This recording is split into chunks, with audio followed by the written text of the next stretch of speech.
Isaiah Judah.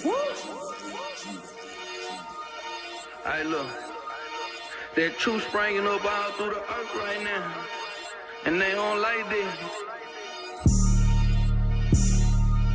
Nah, they don't like when they see them boots coming through their city, you know what I'm saying? They don't like this, the true prophets of God. We back, and that's a fact.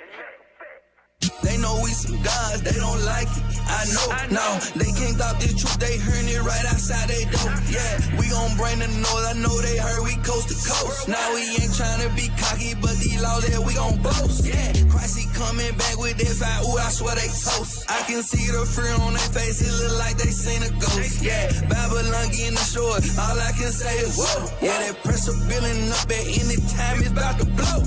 We got plenty ammo, but our weapons ain't carnal. Gotta fight these demons off, cause you know they ain't normal. You gon' reap what you sow, where I'm from, that's just karma. Tribe of Judah, on my line, yeah, I been in that jungle.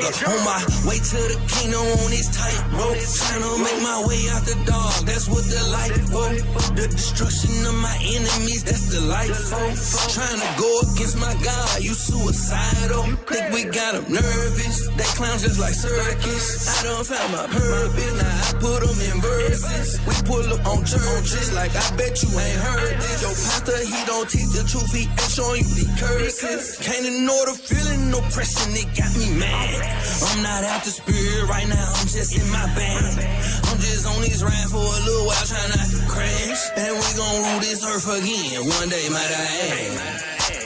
They know we some gods, they don't like it. I know, no, they can't stop this truth, they hearing it right outside they door. Yeah, we gon' bring the north, I know they heard we coast to coast. Now we ain't tryna be cocky, but these laws that we gon' boast. Yeah, Christ he coming back with that fire, ooh, I swear they toast. I can see the fear on their face, it look like they seen a ghost. Yeah, Babylon getting the shore, all I can say is whoa. Yeah, that pressure building up at any time, it's about to blow. If you with us, then you with us. If you ain't, you hate Christ. And it ain't no way around it, you gon' have to pay the price. Roll the dice if you wanna, you will never see the light. And all I do is speak the truth, cause it make my teeth white. Israelites run the city, yeah, we got them all shook. And we ain't committing violence, we just reading out the book. You can humble down and learn, but if you scoff, you getting cooked. So repent and be converted, for you get your life took. By this weapon that we toting, it ain't physical, it's spiritual. Don't get chopped when that sword out, that's how his wrath get poured out. You can think it's a game if you want, whenever you see us in purple and gold. And we ain't no Q dolls and no Power Rangers. Judah blood, you better let them know. They know we some gods, they don't like it. I know, no, they can't stop this truth, they hearing it right outside they door. Yeah, we gon' bring the north, I know they heard we coast to coast. Now we ain't tryna be cocky, but these laws that we gon' boast. Yeah, Christ he coming back with that fire, ooh, I swear they toast. I can see the fear on their face, it look like they seen a ghost. Yeah, Babylon getting the shore, all I can say is whoa. Yeah, that pressure building up at any time, it's about to blow. That's it. Yeah. Yeah.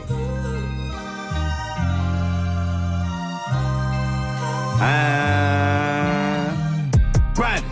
I ain't got time to wait. Running. Building bricks. I ain't got time to play. Determined. I need freedom. Y'all better learn to pray.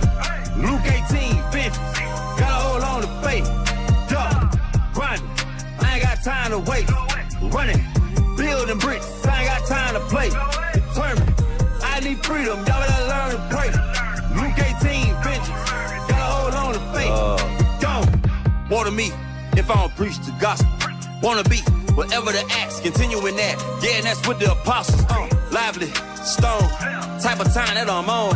Mad at us cause they ass out while we in the house like Jerome. Prophecy come to pass while these heathens are sweating to make it last. Got so many faces they don't need a mask. But eating unbreakable, Mr. Glass, he created the wisdom with the faithful in the womb. Actions speak the loudest in the room. Gotta prep the bride for the groom, but get another end coming soon. Look, why you shook? We just reading words out the book. Never mind how long it took, cause God got the recipe, let him cook. Yeah, he caught the crooks in the land of the thief and the home of the slave. Sent the prophets like a way to crash the party, and we're just getting it started. Eat them the target, Babylon, yeah, gotta burn. The vagabond finally got his turn. Ash died too, that's a bastard. Nukes for the dukes, that's a hazard. Deep coming through, drop the hammer, calling it home improvement. This is the life, it's more than a movement. Seed of Jacob, and we can prove it. Watch this, grinding. I ain't got time to waste. Running, bricks, I ain't got time to play. Determined, I need freedom, gotta learn to pray. Luke 18, vengeance, gotta hold on to faith. Yo, grinding, I ain't got time to wait. Running, building bricks, I ain't got time to play. Determined, I need freedom, gotta learn to pray. Luke 18, vengeance, gotta hold on to faith. Let's go. T-Silent, I gotta talk to you. So many demons is ranting and raving, and man, I'm just trying to walk different. Pray for destruction, I'm building my faith. I got a lot on my plate, trying to get in them gates. Salute my angel on the way, I ain't got time to waste. Pushing this truth, I got time today. Professionalism, we make it work like a mechanism. If you ain't with my people, then it doesn't matter. So we ain't worried about nepotism. Exorcism, when I cast out the inner demons, they're lusting for vandalism, cause it's catastrophic. Cataclysmic, acts of the apostle, we got a mission like, listen up. Pray for destruction, can't get enough. I know that you think that you know where I'm going, but now I'm bending bricks, so mount them up. Still in the service, count them up. 144,000, demonstrating true power. Wisdom rain, that shower, wasting land in less than an hour. Here's a chance, roll with a prophet, take a glance. Walk in our shoes, take a stand. Royal priesthood, Uncle Sam. Here today, then I'm out of pocket. Grinding hard, that's part of the topic. Cross the globe in the speed of light. Blasting off, just like a rocket, you can't stop it. Grinding, I ain't got time to waste. Running, building bricks, I ain't got time to play.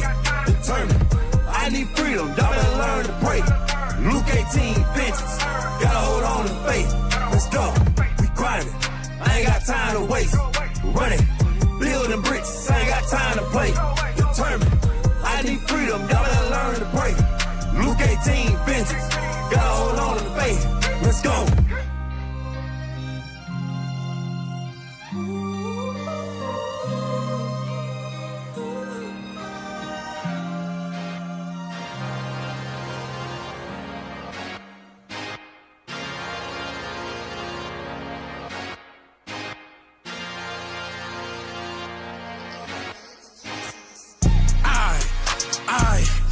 I am the son of a God.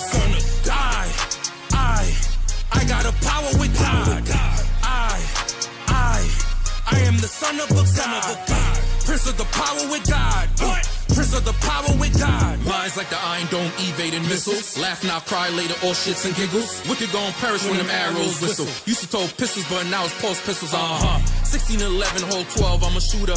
So left red from Ruder to the Tudor. My dream give you nightmares like Kruger. Hide the Jews with more Germans than Ruger. Like Samuel, I'm a bear of bad news. Little booze couldn't two-step in our shoes. IUIC in your mouth, those our views. Concentrate on your camp like the false Jews. Snub nose of God, Bible my weapon. Officer of this lane, classes in session. Fire with the scripts, answering questions. Reloading ammo and getting these lessons. I am the son of the God.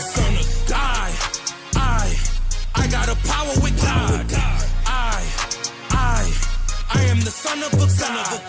Prince of the power with God. Prince of the power with God. The prophets ain't playing no games. We taking your glory and fame. We putting your nobles in chains. This kingdom is falling in flames. Lion of Judah, he cannot be tamed.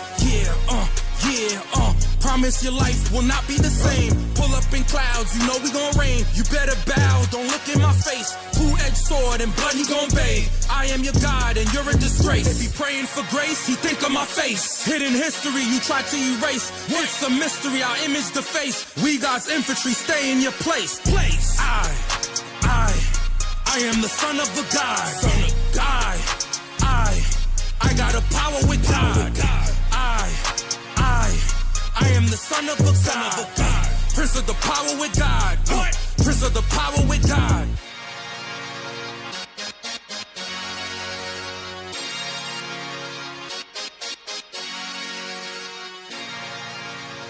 For the customs of the people are vain. For one cutteth a tree out of the forest, the work of the hands of the workmen with the axe. They deck it with silver and with gold. They fasten it with nails and with hammers, that it move not. It's Christmas season, a time to go pro. And it's all for nothing, Satan be using Christ for a crown. Your mom works a double, just to buy you gifts. Your dad can't find a job, so he's forced to go out and shoplift. Serving false gods that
heathen, be not dismayed. The book of Jeremiah, chapter 10.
Shalom.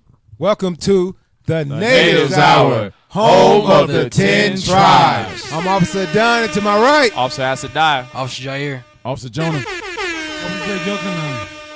hey, we're gonna get it in, and y'all. We got a good show. Hey, we're gonna go in on this holiday that's coming up called Christmas. Hey, check out this thumbnail that we got, by the way.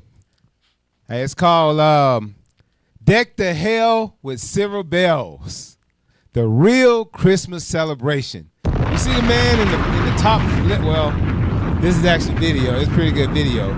But in this thumbnail, you got a man, with the chains around his neck and the bells on it. This actually, Christmas represents our captivity, whether you want to believe it or not. Hey, they celebrate our captivity.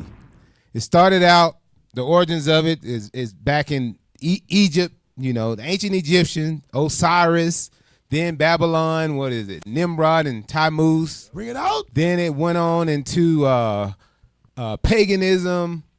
What is it called? Saturnalia. Bring it out. However you pronounce that word. But then after that, it went into the Netherlands, and this actually goes into Saint Nicholas the Fifth, right? When he conquered all the dark nations and made us servants to them, right? And America picked up that same thing, and actually Saint Nick is actually Saint Nicholas the Fifth. But we're gonna get into it tonight. Let's go. All right, and hopefully after this show, y'all ain't celebrating Christmas. Come on. So That's right. What we're going to do now, we're going to pull up the definition of Christmas. Let's pull it up. Christmas. Noun. An annual festival at which Christians celebrate the birth of Christ, held on December 25th in the Western Church. Hey, let's pull down those similars. December 25th, they said Christmas is the celebration of Christ. We're going to see if that's true. What I want to get out of that is Yule. Yuletide. Let's click on Yule. Let's see what that definition is. And we're going to find out more about Yule, by the way. We're going to get the origins of Yule.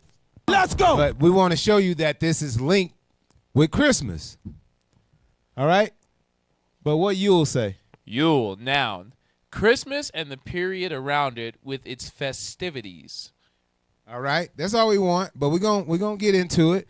So first of all, let's get the book of Luke, chapter 2 and verse 41. Let's go. We're going to break that where that definition, what they saying Christmas is the birth of Christ on December 25th. That's a lie. Yeah. Read that. Let's start at 41. The book of Luke, chapter 2 and verse 41. Bring it out. Now his parents went to Jerusalem every year at the feast of the Passover. So Jesus' parents went to Jerusalem every year at the feast of the Passover. Read on. And when he was 12 years when old. he was what? 12 years old. Read. They went up to Jerusalem. So when he was 12, they went up to Jerusalem. Right? On Jesus' birthday, they went up to Jerusalem when he was 12 years old. Let's see when Passover is. Let's go to Leviticus. Let's go to Leviticus 23, and we're going to start at verse 5. Let's go. The book of Leviticus, chapter 23 and verse 5. In the 14th day of the first month at even. Of the first month is Abib. The first month is in spring, around the end of March, the beginning of April. That's right. Read. Is the Lord's Passover. Is what? Is the Lord's Passover. So it says at even, which will be the 15th day of the first month. That's the Lord's Passover. That's when Jesus was, that's the birth of Jesus. That's when Jesus was born. So we want to get rid of that doctrine that they got out there that he was born in the wintertime. Come on. All right? Hey, officer. Go ahead. And even y'all Christians that say he was, which he wasn't. All right, let's say he was, right? When did Christ say celebrate his birthday? Matter of fact, in the Bible, which Christ is the volume of the book, Job's sons was killed for celebrating their birthday. Right. Job said, cursed be the day wherein I was born. So why the hell you think Christ is now okay with you celebrating birthdays? Come on. Right. That's what all these festivities are about. Is celebrating someone's birth and rebirth. Right? The Lord said don't do that. Do we need to prove it? Let's prove it. Let's go to Job. Let's go to the book of Job real quick. And we're going to prove that. No, you shouldn't be celebrating birthdays. You're right about that. Boy. I want where it was a sin. Job chapter 1. The book of Job, chapter 1 and verse 4.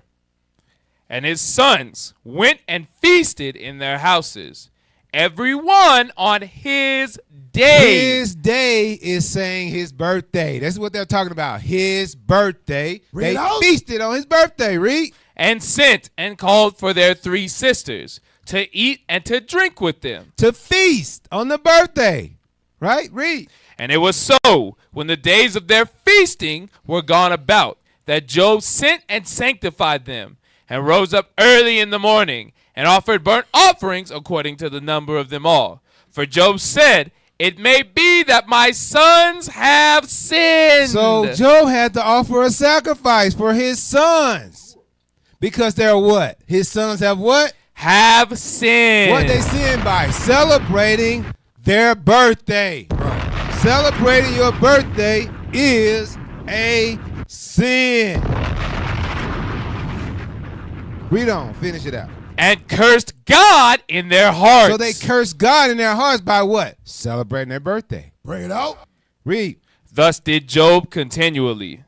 All right. Hey, you know what's crazy? Go ahead. So basically, when you celebrate your birthday and when you celebrate, quote unquote, basically when you celebrate white Jesus' birthday, because that's what you're doing with Christmas, you are cursing God. Right. When you celebrate Christmas, you curse God. And to that point, officer, because you mentioned Isis or Osiris being the pagan god that was worshipped in Egypt. You mentioned Nimrod, the little pagan boy that was worshipped in Babylon, Tammuz. Tammuz, yeah. Guess what that pagan god is today? That little white so-called baby Jesus. Sweet That they put the name of Christ on, a black man according to the Bible, but they just put a little sugar on the pagan day so you can celebrate it. So you can feel better about celebrating a pagan holiday. Put a little sugar on it was crazy work. They put a little sugar on it. Wild. Yeah. Wild work. I mean, think about it. Why would you take a tree and put it in your house anyway? I mean, who takes a tree and put it in their house? Hey, that's real. That's white people stuff. It belong outside, right? Yeah, exactly. Outside tree. What are we Take doing? a tree and put it on in your house. Hey, you know, black people, especially Benji. Benji don't even like dogs in the house, let alone. But you go and take a whole tree. Tree got bugs in it. Right. Tree got all type of weird stuff in it. Why it in your house? Hey, that's weird. Right. Bring it in your house and decorate it. It's very anti-black of you. It is very, very. All right. Now let's see the origin of this tree that you bring in your house every year. Let's bring up the next one. This is called Babylon. The Two Babylons. We're gonna read into a little bit of that. So pull that up. Y'all see that there? This book is called The Two Babylons by Alexander Hislop. All right, let's go into the page now. Let's blow that up. Yeah, you know you're going to have to zoom in. You just want the highlights? Just the highlights. How then did the Roman Church fix on December the 25th as Christmas Day? Why thus? Long before the 4th century and long before the Christian era itself, a festival was celebrated among the heathen at the precise time of the year in honor of the birth of the son of the Babylonian queen of heaven. And it may fairly be presumed that in order to conciliate the heathen and to swell the number of the nominal adherents of Christianity, the same festival was adopted by the Roman Church, giving it only the name of Christ. Giving it what? Only the name of Christ. Read. This tendency on the part of Christians to meet paganism halfway was very early developed. This was developed a long time ago. This so-called Christmas that you celebrate every year was developed a long time ago. Now let's look up. Let's see. Let's pull up. Hey, you know what's crazy, officer? Go ahead. This is what those apologetics be trying to pull on us all the time. They even got the brother Tertullian. They like to be like the church fathers, Tertullian. That's what our leadership, Deacon Ithon, the deacons, the bishops, been cutting that down. So you see, all of that you so-called Christian apologetics is celebrating is paganism. It ain't got nothing to do with the Bible. Right. Now, it also mentioned the birth of the son of the Babylonian queen of heaven. Come on. All right, now let's pull up. Let's take this down. We're going to come back to this. Right? We're going to pull up the next one that I have, the Babylonian queen of heaven. So we're going to take this one down, and you're going to pull up that next one that I have. It's in order. Make sure you guys like, share, subscribe. IUIC Denver in the classroom. Jair's doing a sweet point across my face. Yeah. Donate. Yeah, donate to the Booster Club. Not even there. Nope, you gotta go. Yeah, there we go. Donate to the Booster Club. Help send the profits all around the world, y'all. Donate. Stop celebrating Christmas. Yeah. Instead of taking that money and buying some gifts that your kids ain't finna use, they finna play with for that one day and then throw away or break. You're ungrateful, evil little kids. Yeah, and saying that a white man gave it to him. Instead of going broke, because you know you got to pay rent on January 1st, you can just take a nominal portion of that and donate it to the Booster Club. That's right. A nominal. That means not big. Tell them. Why you keep doing that? Yeah, just a small portion of your funds donated to the Booster Club. Help uplift Black and Hispanic people all around the world. All right, let's pull that up. The Babylonian Queen of Heaven, often identified as Ishtar or Inanna. As what? Ishtar or Inanna, or later as the legendary Semiramis. Semiramis is referring to what they came up with as, they say she was Nimrod's wife. Bring it all right? You know it's crazy. Yeah. Not just was she was his wife, she was his mother wife. Like that was his mom. Like they was on some freaky weird Hamite stuff. Right. There was. and officer, they say she got pregnant miraculously. Right. That's where they get the Trinity from. We're Yep. going to show that too. Yep. All right. Read on. Had various consorts and divine figures associated with her, but the most prominent son figure often linked in ancient mother-son cults, particularly in biblical contexts like Ezekiel 8 and 14, was Tammuz or Drumazid, the god of shepherds, representing vegetation and rebirth, though he was sometimes her lover husband. Her lover husband. Her Wild. son/lover husband. So if you celebrate Christmas, you like incest? Damn. That's what we're Pretty saying. much. So if you celebrate Christmas, you are in a mother-son cult. You celebrating a mother-son cult. This is heavy because what you see around Christmas time, Mother Mary and white baby Jesus. They got it from this pagan day. Exactly. Officer, it makes sense now why you have so many son husbands in the black community. Damn. Because this is what Christianity The is. father Right. is invisible. Exactly. The father is God. invisible. Damn. Damn. Drop the bomb. Drop it. Come on, brother. Hey. Damn. Hey, before we read further, get the book of Ezekiel 8 and 14 to show that we was doing these same things back in this time. Hey, you know, Babylonian time. I'm sorry, I was you know What you how they got? say black folk, you know what I'm saying, they dad left them, so they go get some milk, and then they never came back. So that milk they get from Santa's, they pops coming back. Damn. Dang. Drop the bomb. Dang. Damn. So he stopped by once a year. Yeah, he to stopped by leave one a year. cup, a little bit of money, a little bit of gift. Hey, here you for go, the man. I kid. still love you. Hey, that is how black. Damn. Damn. Damn. Cold. Damn. Let's read that. The book of Ezekiel, chapter 8 and verse 14. Then he brought me to the door of the gate of the Lord's house, which was towards the north. And behold, there sat women weeping for Tammuz. Weeping for who? Tammuz. Tammuz. Hey, that's this idol god here. Damn. Tammuz. Bring it out. So it shows that we was doing this. We've been doing this for a long time. Can I get a precept Go to back ahead. that as well? Go Go ahead. to Jeremiah. Oh, You already got that? You got it? yeah, I do. I All do right. got it. No, you good. You good. Go ahead. But go ahead. Go ahead and bring it out. I'll read it Go for ahead, you. I bring got it you. out. What's it? Jeremiah. 44. Yep, I got 15. you. I'll read it for you. Let's go. The book of Jeremiah, chapter 44. And you said which verse? 14 or 15. Verse 15. Let's go. The book of Jeremiah, chapter 44 and verse 15. Then all the men which knew that their wives had burnt incense unto other gods, and all the women that stood by a great multitude, even all the people that dwelt in the land of Egypt and Pathros, answered Jeremiah, saying, As for the word that thou hast spoken unto us in the name of the Lord, we will not hearken unto thee. But we will certainly do whatsoever thing goeth forth out of our own mouth, to burn incense unto the Queen of Heaven. Which is Ishtar, the Queen of Heaven. All right, they burnt incense to the Queen of Heaven. Damn. And they lords knew it during this time. And you know it's crazy. They told Jeremiah, they said, whatever, I do what I want. Exactly. The strong, independent black woman, even Exactly. in the time of Jeremiah. Even in the time of Jeremiah.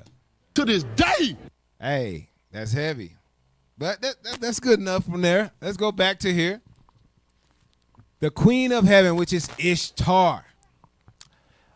Ishtar, Inanna, the original Mesopotamian goddess of love, war, and fertility, known as the Queen of Heaven, was deeply connected to Tammuz.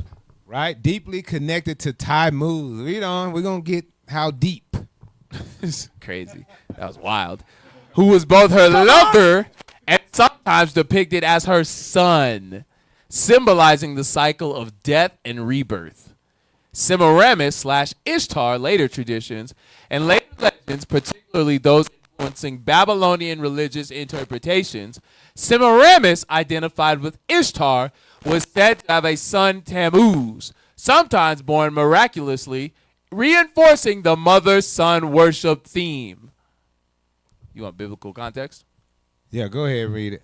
Biblical context. The Hebrew Bible mentions women weeping for Tammuz, linking the Queen of Heaven's worship with this figure in Jerusalem, showing the widespread adoption of this mother-son motif. So they're just showing that this has been going out through different cultures for years. And it's crazy because it shows that, like, things don't change. Like the scriptures say, judgment goes in a ring. That which was still happening. Yeah. That single black mother mentality has been in the earth for a long time. Right. And that's what Christianity teaches. It teaches a weird incestuous relationship between the black woman and her son.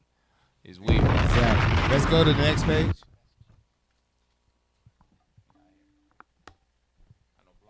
Let's blow that up. Read that. Mythological and theological traditions, especially from Alexander Hislop's writing, Nimrod is said to have had a son named Tammuz, often presented as a divine figure, born miraculously to Nimrod's wife. So this is like they saying like Christ was not God came down and put a seed in her or something. Right. Immaculate conception. Immaculate conception. Message. Same thing, just over and over again like a ring, like you said. Message. Read on. Often presented as a divine figure born miraculously to Nimrod's wife, Semiramis, after Nimrod's death, creating a pagan trinity, Nimrod, Semiramis, and Tammuz, that influenced later mystery religions. Though historical sources for Dumuzi, Tammuz point to Sumerian gods with different parentage like Enki and Datur. Key points from the traditions. Origin story: after Nimrod's death, Semiramis claimed to conceive Tammuz miraculously, sometimes as a sunbeam, identifying him as Nimrod's reincarnation. Pagan Trinity. This trio, Nimrod as Father, Son, God, Semiramis as Mother, Queen of Heaven, right, and Tammuz as Divine Son. That's where the Trinity come from. Right? It's from this. Right? They just recreated it into what they wanted to be using Christ now. Message. Hey, let's go ahead and kill the Immaculate Conception. We killing it. Oh, Acts 2. Give me Acts 2 real quick. Because it's crazy how we reading this. Hey, man, when you celebrate Christmas, you are upholding the BS, the paganism, and this was before Christ. This story is before Christ. Right. But you steady gonna celebrate Christmas talking about it's Christ's birthday. Come on, man. Hey, read that. Was Jesus born miraculously? Let's see. Come on. The book of Acts, chapter 2 and verse 30. Therefore, being a prophet, It's talking about David. Go ahead. and knowing that God had sworn with an oath to him, What did God swear unto David that would come through his lineage? Come on. that of the fruit of his loins. All you Christians, what is that talking about? The fruit of your loins. Christians, what is that talking about? Go ahead, read. That of the fruit of his loins, according to the flesh. It's talking about your seed. It's talking about a man's seed, sperm, lineage of people. Come on. He would raise up Christ. Raise up who? Christ. So you tell it. So the Bible say Jesus came from the sperm of David, of David's lineage of people. Come on, man. Finish that up. To sit on his throne. To sit on his throne forever when he come back and return. Go ahead, Austin. And you know it's crazy. Right. It says that knowing that God had sworn with an oath. Meaning if you say that Jesus Christ was not born of flesh, that he didn't have a earthly father, that he doesn't come from the seed of David, if you say all that, you say he's miraculously born, you are calling God a liar. Blaspheming. You are a blasphemer. If you are in Christianity, you are a blasphemer. That's Exactly. Yeah. Hey, y'all Christians, pay attention Come to on. what's going on. Hey, Come on. read. Let's finish this out. Let's pull that back up, that article. We on symbolism. Symbolism. Or no, pagan trinity. This trio, Nimrod as Father, Son, God, Semiramis as Mother, Queen of Heaven, and Tammuz as Divine Son, became a model for later pagan worship, influencing cults like those of Bacchus. Bacchus. We all heard of Bacchus. Bacchanal, Carnival. Oh yeah, you so-called West Indians. God called you Benjamites. If you celebrate Carnival, you are worshiping Bacchus. You worshiping the devil. Right. Now let's go. Pull it back up. We're going to go to symbolism. Symbolism. Tammuz was often depicted as a shepherd. As a shepherd like Christ. Associated with nature, death, and rebirth, with his story linked to the cycle of seasons. Except his story was linked to the cycle of seasons, right? But Christ was associated with death and rebirth, or death and what'd you call it? He's going resurrection. Yeah, death and resurrection.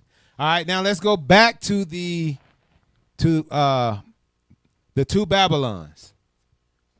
And that's crazy because it shows how all the other nations, the white man included, they worship nature. They don't actually worship God. They worship the things created and not the actual creator, like the Bible said. Because God is only for the so-called blacks, Hispanics, and Native Americans, the Israelites. That's all God is for. He's not for the white man. So the white man worships Santa, Satan, but he tricked us in our slavery to do the same thing. Okay, we're going to go down to the last paragraph. Yep, let's get that. That Christmas was originally a pagan festival is beyond all doubt. The time of the year and the ceremonies with which it is still celebrated prove its origin. In Egypt, the son of Isis, the Egyptian title for the Queen of Heaven. All right, hold it right there. Let's get let's pull up Isis. I think I had said Osiris, but Isis. Let's pull that up. Yeah, in the Osiris too. That was his parents. Right. Yeah. Okay. In the Egyptian mythos, Osiris is Nimrod, or what they call it. Yeah. No, Tammuz is always going to be the sun. Right. So that'd be like Horus or Ra. Mm-hmm. Semiramis or Ishtar is Isis, and then Osiris is Nimrod. Yeah. That's how it works. So pull that up. Let's read it. We're going to go through it. Isis's son is the ancient Egyptian god Horus, a sky god depicted with a falcon's head, who was magically conceived by Isis and her resurrected husband Osiris. So they're saying the same thing. They rerunning the same play. The same play. But this was Egypt, which was before Babylon. So basically Egypt took what Babylon, wait a minute. The Babylonians took what the Egyptians was doing. Come on, man. It's actually the reverse, because Nimrod came first. Okay. Do you mind if I pull the scripture real quick? Go ahead. Go to Genesis 6 to back that up. Because Nimrod is what they all base it on. He was the first, we'll read it, because he was a hunter. Yeah, read that, Genesis 10 and verse, what is that, 9? Read verse 8. Yes, chapter 10 and verse 8. Genesis chapter 10 and verse 8. Bring it out. And Cush begot Nimrod. Cush is the father of the Nilotic Ethiopians, the Nilotic East Africans. Go ahead. Begat Nimrod. So Nimrod is what this myth is based off of. So that would be your Osiris in this situation, or Zeus, or you're going to get into it later, the European version of it. Read. And Cush begot Nimrod. He began to be a mighty one in the earth. Meaning he was a king. He was a king and a terrorist. He was like Donald Trump or George Bush. Read. He was a mighty hunter. Or George Washington. You feel me? Go ahead. He was a mighty hunter before the Lord. He was a mighty hunter because he was killing people and conquering, but he also was a hunter of souls. This whole religion, Christianity, begins with this guy. All the different pagan religions and going away from worshiping the true God started with Nimrod. Read. Even as Nimrod, the mighty hunter before the Lord. And is that it? Yep, that's it. Yeah. Okay, let's go back to the article. Isis. Let's pull it back up. We're going to finish it off. Isis's son is the ancient Egyptian god Horus, a sky god depicted with a falcon's head, who was magically conceived by Isis and her resurrected husband Osiris, and became the divine protector of Egypt avenging his father against his evil uncle Seth. All right, let's get the conception. Hey, that's crazy too, because oftentimes these single black women today and Hispanic women, they'll have a baby daddy and they want to dress their son up as the baby daddy who ain't there. They can take that position. Damn. I'm just feeding off what y'all did earlier. What you mean, damn? Damn. Y'all already threw it out there. Let's go there. Damn. What? Okay. Yep. Let's finish it off. Conception. Yep. Conception. Isis magically conceived Horus after resurrecting her murdered husband Osiris to conceive an heir who would defeat Seth. So basically, it's the same concept of Nimrod. Message. Now let's go back to the two Babylons.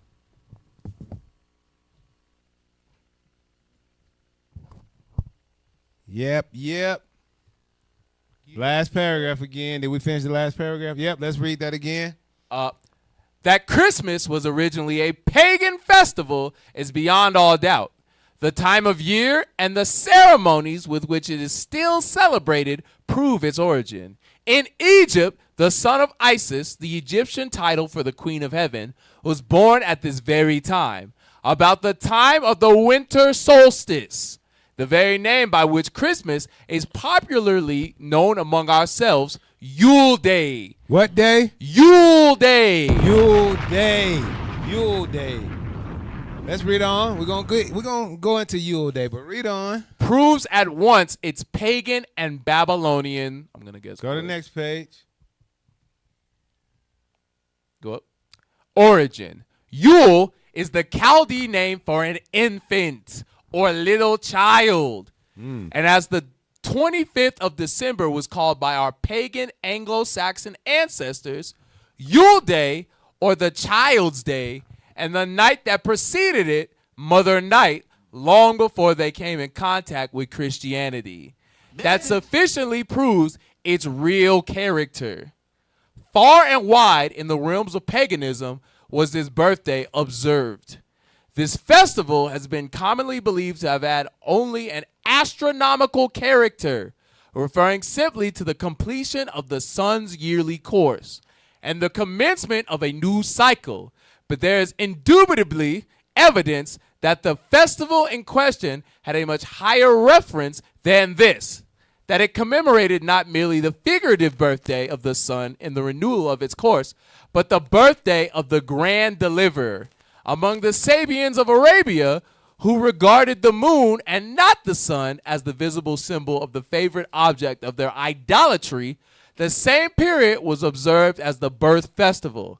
Thus we read in Stanley's Sabian philosophy, on the 24th of the 10th month, that is December according to our reckoning, the Arabians celebrated the birthday of the Lord, that is the moon. At the same time, they basically had the same concept as well. That shows you that Islam, because Islam does the same practices that the pagan Arabians before Muhammad was doing. They just tried to doctor it up and take what we do and make it sound nice. So it shows you, because don't Muslims celebrate Christmas too? They all celebrate Christmas. So yeah, how you celebrate?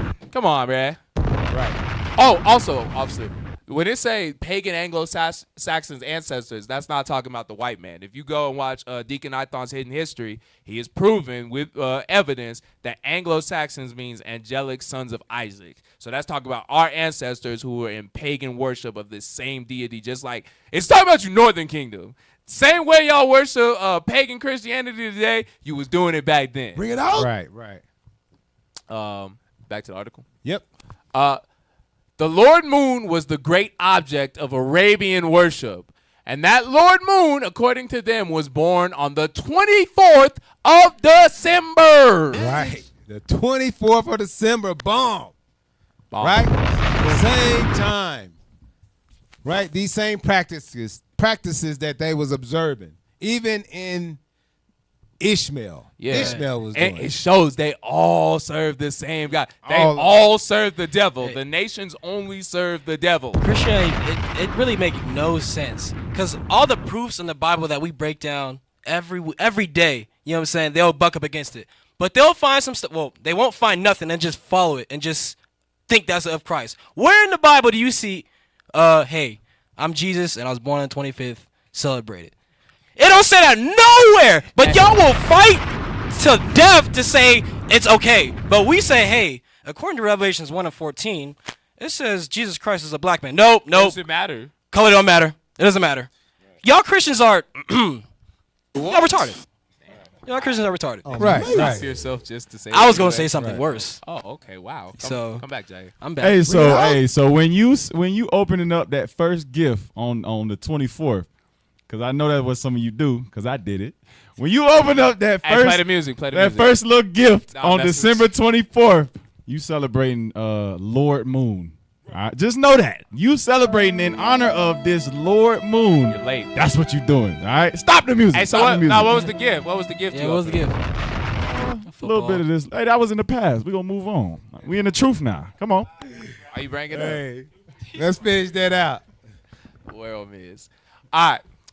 The Lord Moon was the great object of Arabian worship, and that Lord Moon, according to them, was born on the 24th of December, which clearly shows that the birth which they celebrated had no necessary connection with the course of the sun.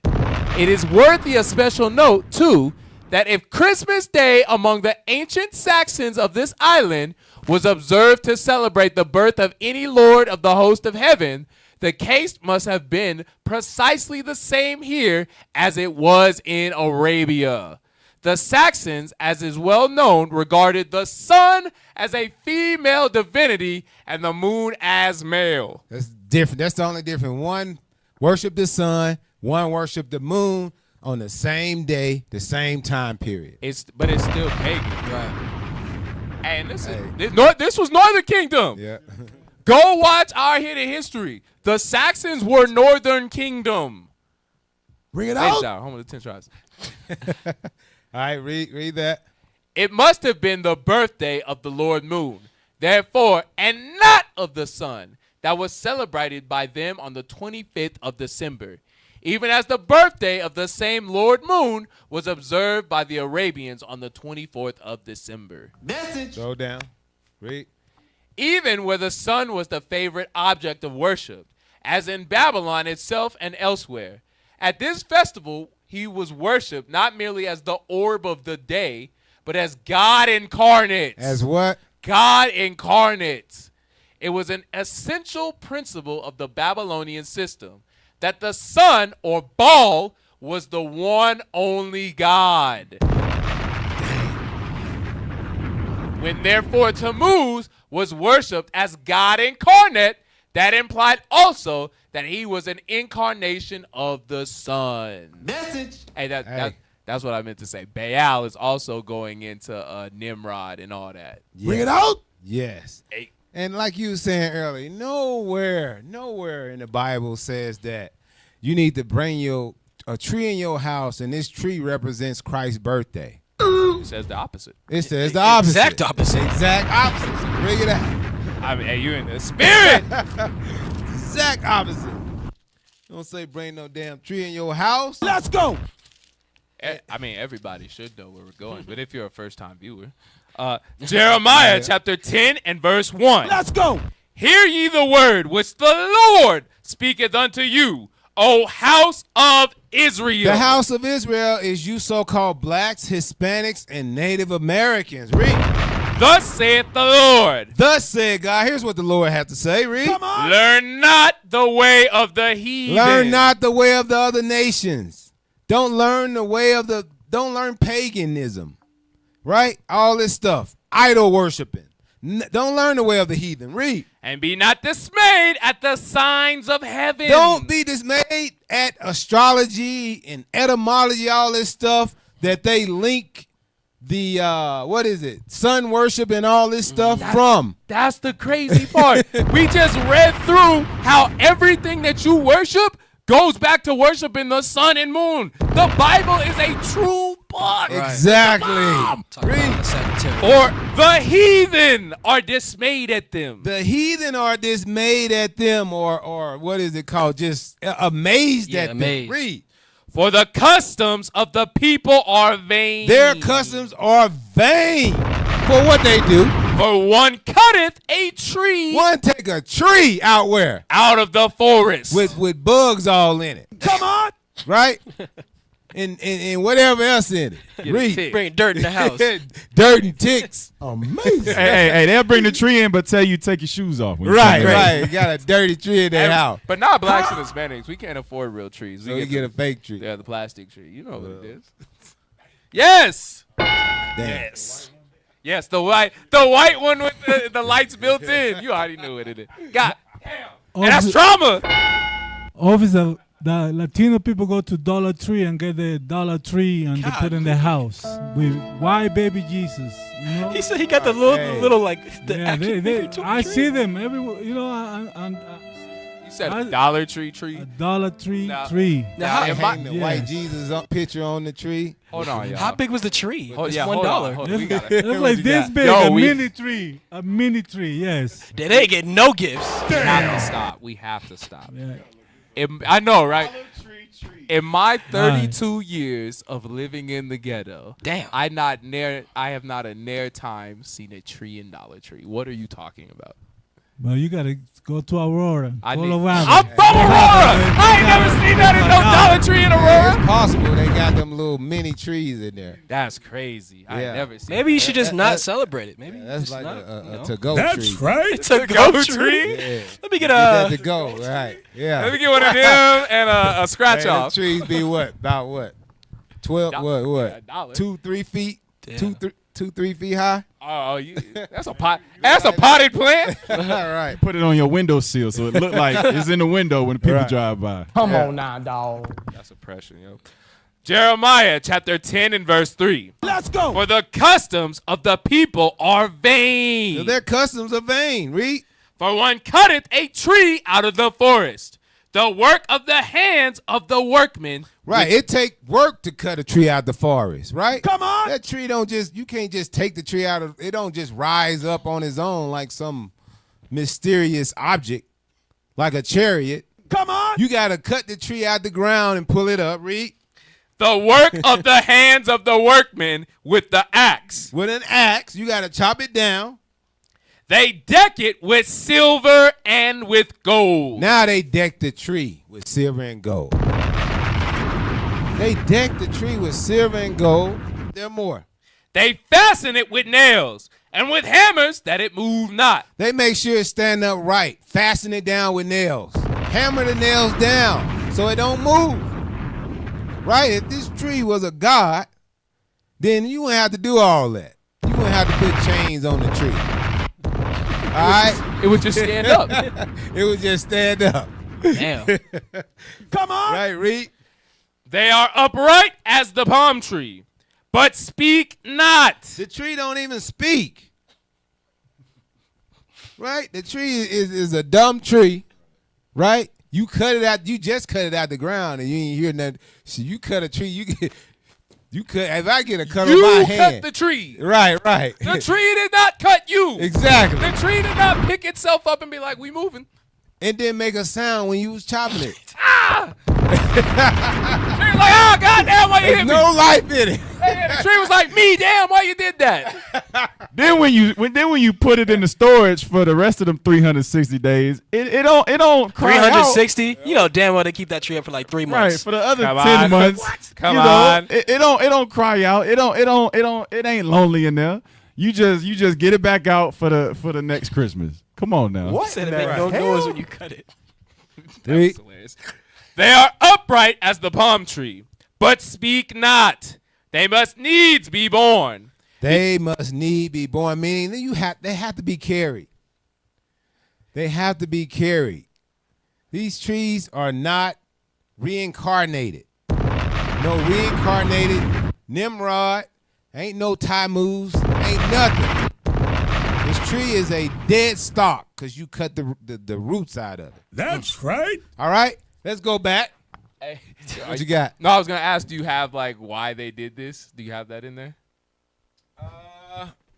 I think so. Okay. I don't think so. Let's Hey, go. Well, yeah, it does explain. Okay. It Hey, does explain. but we can't forget a Christian would read this and he'd be like, "Nah, that's not what he meant." That goes into that spirit of stupidity that God has poured out on Christians. That Bishop brought out the last few weeks. Yeah, like, spiritually blind and deaf. You're idiots.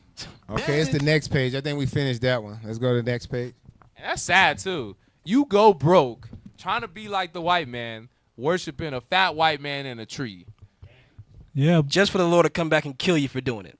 That Right. sucks. Stop it. Get some help. Officer, you know what I saw in the highway? I saw this brother. It was an Issachar brother. He had Christmas tree on his car. Like, he got Christmas lights all over his car. I'm like, what the you mean hell is on going his on? car? Was it like the Dollar Tree Christmas tree like you was talking about? I don't know, but he got all these lights on his car. I'm like, I'm trying to think, like, why would you do that? You know what I Issachar mean? always got lights on their car. No, he got Christmas Under the lights. Lights under the car. Right? Under the car, but he Right, got everywhere. Christmas lights. I'm like, damn, these people really, you know. Stop it. Got a white Get some help. Mother Mary on their window, like a sticker Right. and everything. Big sticker, you know, with Virgen de Say your line Guadalupe, now. you know. Say it, come on, say it. Eh, I'll say it. Go ahead. We the only people that get a white woman or a white man tattooed on our body. Right. You ain't gonna find no white man getting a Mexican tatted on him. right. Hey, David, I'll say darn boy. you right, man. Go what you got. Officer, can I put a scripture? Can I get Colossians 2:8? Yeah, because you guys Latinos, Hispanics, God don't call you that. God call you the children of Israel. That's right. So you guys gotta stop celebrating Christmas, New Year, your birthday. You probably celebrated Thanksgiving, and that's not in the Bible. Read. The book of Colossians, chapter 2 and verse 8. Beware, lest any man spoil you through philosophy. These people, when they came, the Spaniards, when they came in 1519, Hernan Cortez came to Mexico. He came with the Roman Catholic Church, and he spoiled you in slavery. We're giving you Christianity, Christmas, right? And vain deceit. Like officer was bringing out, that's bang. And Jeremiah 10 what? That's those costs are bang. It's not doing anything for you. Donald Trump keep deporting you. They want to take you out of this country. It's not saving you, right? After the traditions of men. The white man. He's talking about Caesar Borgia, the white man, the white Jesus that you guys have in your house next to your tree. Right? After the rudiments of the world. That's of the right? And not after Christ. Christ never said to celebrate Christmas, New Year's. So you got to stop that, repent as an Israelite, and keep God's laws. That's right. Repent and keep God's laws. Okay, pull that article back up of the two Babylons. Let's read that. The Christmas tree, now so common among us, That's now so common among us now. Right? It's Christmas tree is a common household name, a common household feast day, festival, festivity, a damn tree. Go ahead. The Christmas tree, now so common among us, was equally common in pagan Rome and pagan Egypt. In Egypt, that tree was the palm tree. In Rome, it was the fir. The palm tree denoting the pagan Messiah as Baal Tamar. The fir referring to him as Baal Berith. Yeah. Pull it back up. What's going on? Yeah, I said it because Berith, that's what Amalek uses. Amalek uses that term Berith. They use it for, they got like, it's like a CIA type thing. They got an organization with the name Berith in it. So you know, anything Amalek does is evil. Yeah. All right. Okay, cool. The mother of Adonis, the sun god and great mediatorial divinity, was mystically said to have been changed into a tree, and when in that state, to have brought forth her divine So this son. explains the tree. Why they used the tree. Message. Read that again. The mother of Adonis, the sun god, and great mediatorial divinity, was mystically said to have been changed into a tree, and when in that state to have brought forth her divine son. If the mother was a tree, the son must have been recognized as the man in the branch. And this entirely accounts for the putting of the Yule log into the fire on Christmas Eve. Right? The Yule logs is logs of fire, logs that they set on fire, right? And it's going to tell you what that represents. Let's read on. And the appearance of the Christmas tree the next morning. As Zero-Ashta, the seed of the woman, which name also signified Ignagina, or born of the fire, he has to enter the fire on Mother Night, that he may be born. So the night before Christmas, right, they light these logs on fire, right, and the next day he comes out as a tree. But read it. It's going to kind of explain. That he may be born the next day out of it. As the branch of God, or the tree that brings all divine gifts to men. But why? It may be asked, does he enter the fire under the symbol of a log?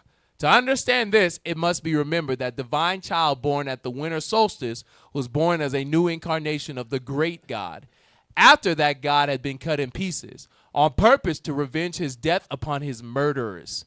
Now the great God, cut off in the midst of his power and glory, was symbolized as a huge tree, stripped of all its branches and cut down almost to the ground.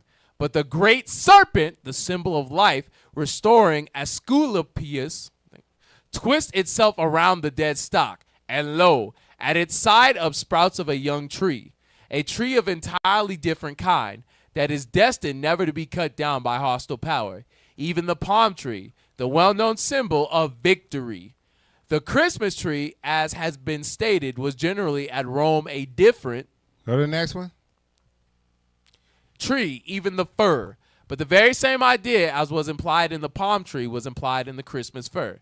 For that covertly symbolized the newborn God as Baal Berith, Lord of the covenant, and thus shadowed forth the perpetuity and everlasting nature of his power. So through the burning of the branches, it brings forth the tree, which is the newborn God. For instance, like Tammuz. Who else? Is it Osiris? Horus. Horus. Is it Adonis? Right. And Bacchus. Yeah, Bacchus. Bring it out. Also, the tree represents the rebirth of Christ. Cesare Borgia. Cesare Borgia. And then Not Christ. and they also say on that night, as the so-called God comes in the branch, that same branch gives gifts. Right. You know, and I know growing up, they say, hey, go to bed early, get your sleep, so Santa Claus can come and do what? Put gifts under your tree. So that's where it comes from. So the logs actually represents the slain tree, and then the rebirth of the tree through the burning of the logs. But read on. Thus shadowed forth the perpetuity and everlasting nature of his power. Not that after having fallen before his enemies, he had risen triumphant over them all. Therefore, the 25th of December, the day that was observed at Rome as the day when the victorious God reappeared on earth, was held at the Nautilus Invicti Solis, the birthday of the unconquered sun. Now the Yule log is the dead stock of Nimrod, deified as the sun god, but cut down by his enemies. So Nimrod was cut down by his enemies. Read. The Christmas tree is Nimrod Redivivus. Redivivus meaning reborn. Nimrod reborn. So that's the Christmas tree now. Nimrod reborn. Read. The slain God come to life again. Again. The slain God come to life again through now the Christmas tree. Read. In the light reflected by the above statement on customs that still linger among us, the origin of which has been lost in the midst of hoar antiquity. Next page.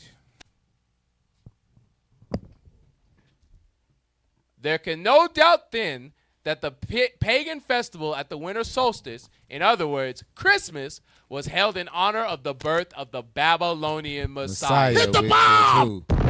Nimrod. That's all. The Christmas tree is Nimrod reborn. Right. And so when you read back in Jeremiah 10, when it talks about, read it again, Jeremiah 10 and 5. Jeremiah chapter 10 and verse 5. Bring it out. They are upright as the palm tree, but speak not. They must needs be born, because they cannot go. They can't move. They can't talk. Go ahead. Be not afraid of them. It says, be not afraid of them. Why would God have to tell us to not be afraid of the tree? Because in Babylonian mythology, they thought that Nimrod, the great hunter, was inside of the tree. And that if you did not give the tree presents, it would get up at night and kill you. Bring it He out. knows when you're sleeping. He knows when you're awake. Does that sound familiar? That's where that comes from.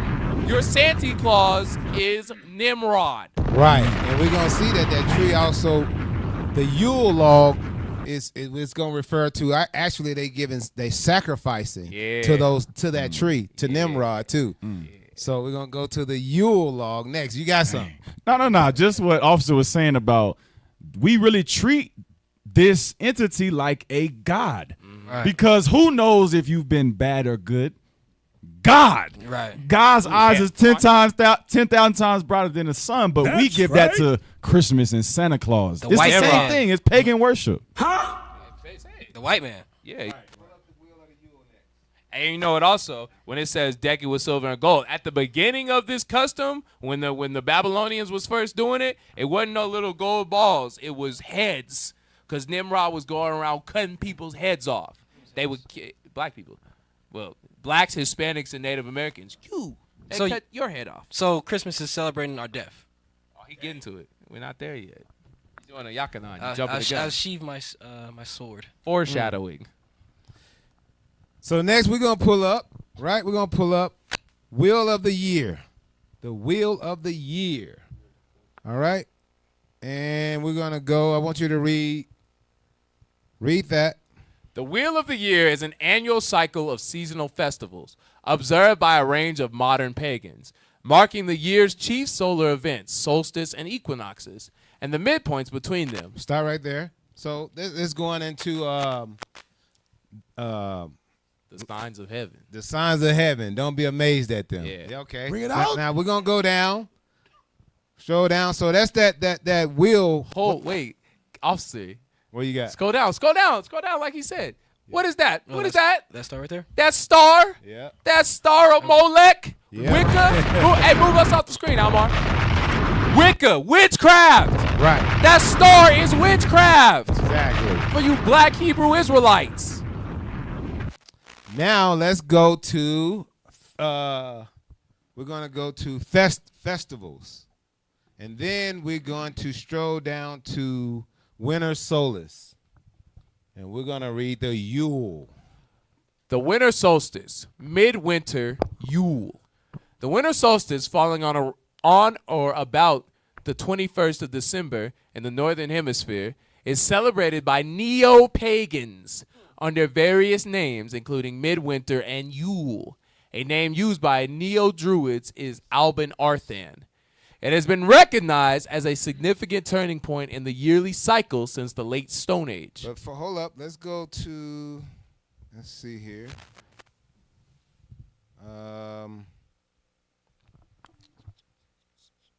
Bruh, hey, Christmas music. I was on Clubhouse or listening to Clubhouse the other day, and Captain Yuri made out such a heavy point. He said Christmas music is some of the most pervasive forms and intrusive forms of white supremacy. Because at this time of year, no matter where you go, they bumping Christmas music, and that stuff sticks to your spirit. Like even right now, just talking about that evil stuff, them songs pop up because they've been playing it in our brain since we were children. Right. Bring it out. Evil communication corrupts good manners. So you got to teach your kids, like we got the Feast of Dedication song. We got all the songs That's pertaining to right. what we biblically should be doing. That's what you need to pump into your children. Yeah. Not Christmas music. Right. Teaching them worship a fat white man. Okay, let's click on winter solstice. Solstice. Click on that. Let's read that. Winter solstice. The winter solstice, or hibernal solstice, occurs when either of Earth's poles reaches its maximum tilt away from the sun. This happens twice yearly, once in each hemisphere, northern and southern, For that hemisphere, the winter solstice is the day with the shortest period of daylight and longest night of the year, and when the sun is at its lowest daily maximum elevation in the sky. Each polar region experiences continuous darkness or twilight around its winter solstice, the opposite event in the summer solstice. Just read that second one. The winter solstice occurs during the hemisphere's winter. In the northern hemisphere, this is the December solstice. And in the southern hemisphere, this is the June solstice. Although the winter solstice itself lasts only a moment, the term also refers to the day on which it occurs. Traditionally, in many temperate regions, the winter solstice is seen as the middle of winter. Midwinter is another name for the winter solstice, although it carries other meanings as well. Other names are the extreme of winter or the shortest day. Okay, now let's go back. We just want you to see what the winter solstice means. It's dealing with astrology, right? In the seasons. And darkness. And darkness. All right. That's the when darkness is the longest, basically, Right. and the light is the shortest throughout the whole year, basically. Yeah. Winter solstice. So in celebrating Christmas, you're celebrating darkness. Right. So basically the death and the reoccurrence of the sun. Damn. That's what they celebrate or they worship it. Now let's go back. Winter solstice, Yule. Yep. It has been recognized as a significant turning point in the yearly cycle since the late Stone Age. Ancient megalithic sites, Newgrange and Stonehenge, were carefully aligned with the winter solstice sunrise and sunset, while commonly referred to as Yule, after the Germanic and later Northern European winter festivals of the same name. Those celebrations by Germanic heathens likely followed the Christianization of the Germanic peoples. Historical sources indicate those observances coinciding with the full moon of the lunisolar month following the winter solstice, ranging between January 5th and February 2nd in the Gregorian calendar. The reversal of the sun's ebbing presence in the sky symbolizes the rebirth of the solar god. It symbolizes what? The rebirth of the solar god. Now click on rebirth of the solar god. Read that. Dying and rising god. A dying and rising god, life, death, rebirth deity, or resurrection deity is a religious motif in which a god or goddess dies and is resurrected. Examples of gods who die and later return to life are most often cited from the religions of the ancient Near East. The traditions influenced by them included the Greco-Roman mythology. The concept of a dying and rising god was first proposed in a comparative mythology of James Fraser's seminal The Golden Bow. Fraser associated the motif with fertility rites surrounding the yearly cycle of vegetation. Fraser cited the examples of Osiris, Tammuz, Adonis, and Attis, Zagreus, Dionysus, and Jesus. So all this come from the sun, which is, during that winter solstice, they looked at it. It died for a period of time, and then they celebrate its rebirth. Bring it So out. they linked it to those gods. Yeah, that makes sense because as we just went into the history, the moon and sun was at the origin of all of these pagan gods that was worshipped, going into Tammuz, so on and so forth. And when you look at, like you just brought out, officer, the winter solstice, right at that point, where December 21st, 22nd, at that time, from then on, the day begins to be longer and longer, as if the sun is like born again at that time. Yeah. So that's what they doing with that. Yeah. So now we're gonna go back. What you got? Oh, we're gonna go back. So where were we? We left off at the rebirth. The reversal of the sun's ebbing presence. No, the rebirth, right? Yes, sir. Okay, good. The reversal of the sun's ebbing presence in the sky symbolizes the rebirth of the solar god and presages the return of the fertile season. From Germanic to Roman tradition, This is the most important time of celebration. Practices vary, but sacrifice offerings, feasting, and gift giving are common elements of midwinter festival. Click on sacrifice. So gift giving, sacrifices is relating to the Yule. Read that. Sacrifice is an act of offering made to a deity. A sacrifice can serve as propitiation, or a sacrifice can be an offering of praise and thanksgiving. Evidence of ritual animal sacrifice has been seen at least since ancient Hebrews and Greeks, and possibly existed before that. Evidence of ritual human sacrifice can also be found back to at least pre-Columbian civilizations of Mesoamerica, as well as in European civilizations. Varieties of ritual non-human sacrifices are practiced by numerous religions today. Right. So they sacrifice. Now let's get that video. Let's get that article that I sent to you last. To show you that Northern Kingdom, Issachar, right, was worshiping the sun god as well. So let's look. Nope, not that. It's the last one I sent you. That you got to squeeze in and fit in there for me. Bring that one up. All right. Let's see the origins. Bring that on the screen. The origins of Christmas in Mexico and what remains. All right. Check this out. You can see the Aztec Empire, so-called Aztec Empire. What you got? No, zoom. I was going to tell him zoom in. Zoom in. Because if you look at this picture, what is that rolling down there? Hearts. Some hearts. Yes. Hey, it's kind of crazy. Sacrificing humans. Yeah. And that's what the Yule mean. And the sun looking down on it. That's crazy. The sun, which is the sun god. Hey, why they gave the sun a white man's face? He looking like it. Y'all crazy. Go ahead. All right. Yep. Scroll down. Just zoom in a little bit more. The words. No, it should be highlighted, right, or no? Oh, is it? Well, let's scroll. Well, it may not be. There we go. Scroll down. You said you wanted to scroll down? It may not be. Scroll down. Scroll down. Scroll down. Scroll down. Even that. Oh, okay. So scroll back up. I was going to say, even that first sentence. That's crazy. good. We just want that. Yep. Read that. Steaming tamales, chiles rellenos, atole, roasted pork loin, pozole. I don't know how to say that word. Bacalao. Okay, come on, Northern Kingdom. Ponche, romeritos. These are the usual suspects that make up the rich, aromatic landscape typical of a Mexican Christmas Eve dinner. That pork in there? Lots of pork. Dang, that's swine. Pork tamales, roasted pork loin. No, not the pork tamales. Yes, yeah, they got the pork tamales. Say something, Yakanan. Damn. Yeah, I know you know about pork tamales. Yeah, officer. So that represents when they used to sacrifice humans, do the human sacrificing.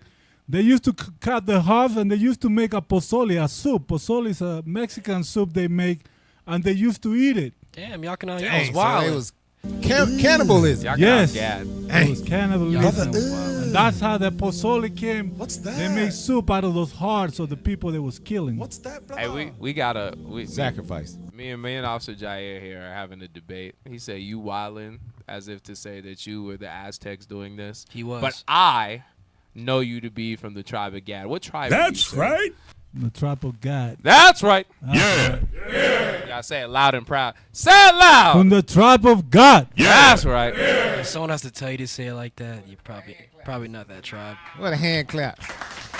Y'all There you say it go. loud. There you go. I'm Gad and I'm proud. Late, but you did it. All right, let's finish it. You wanted to say Judah.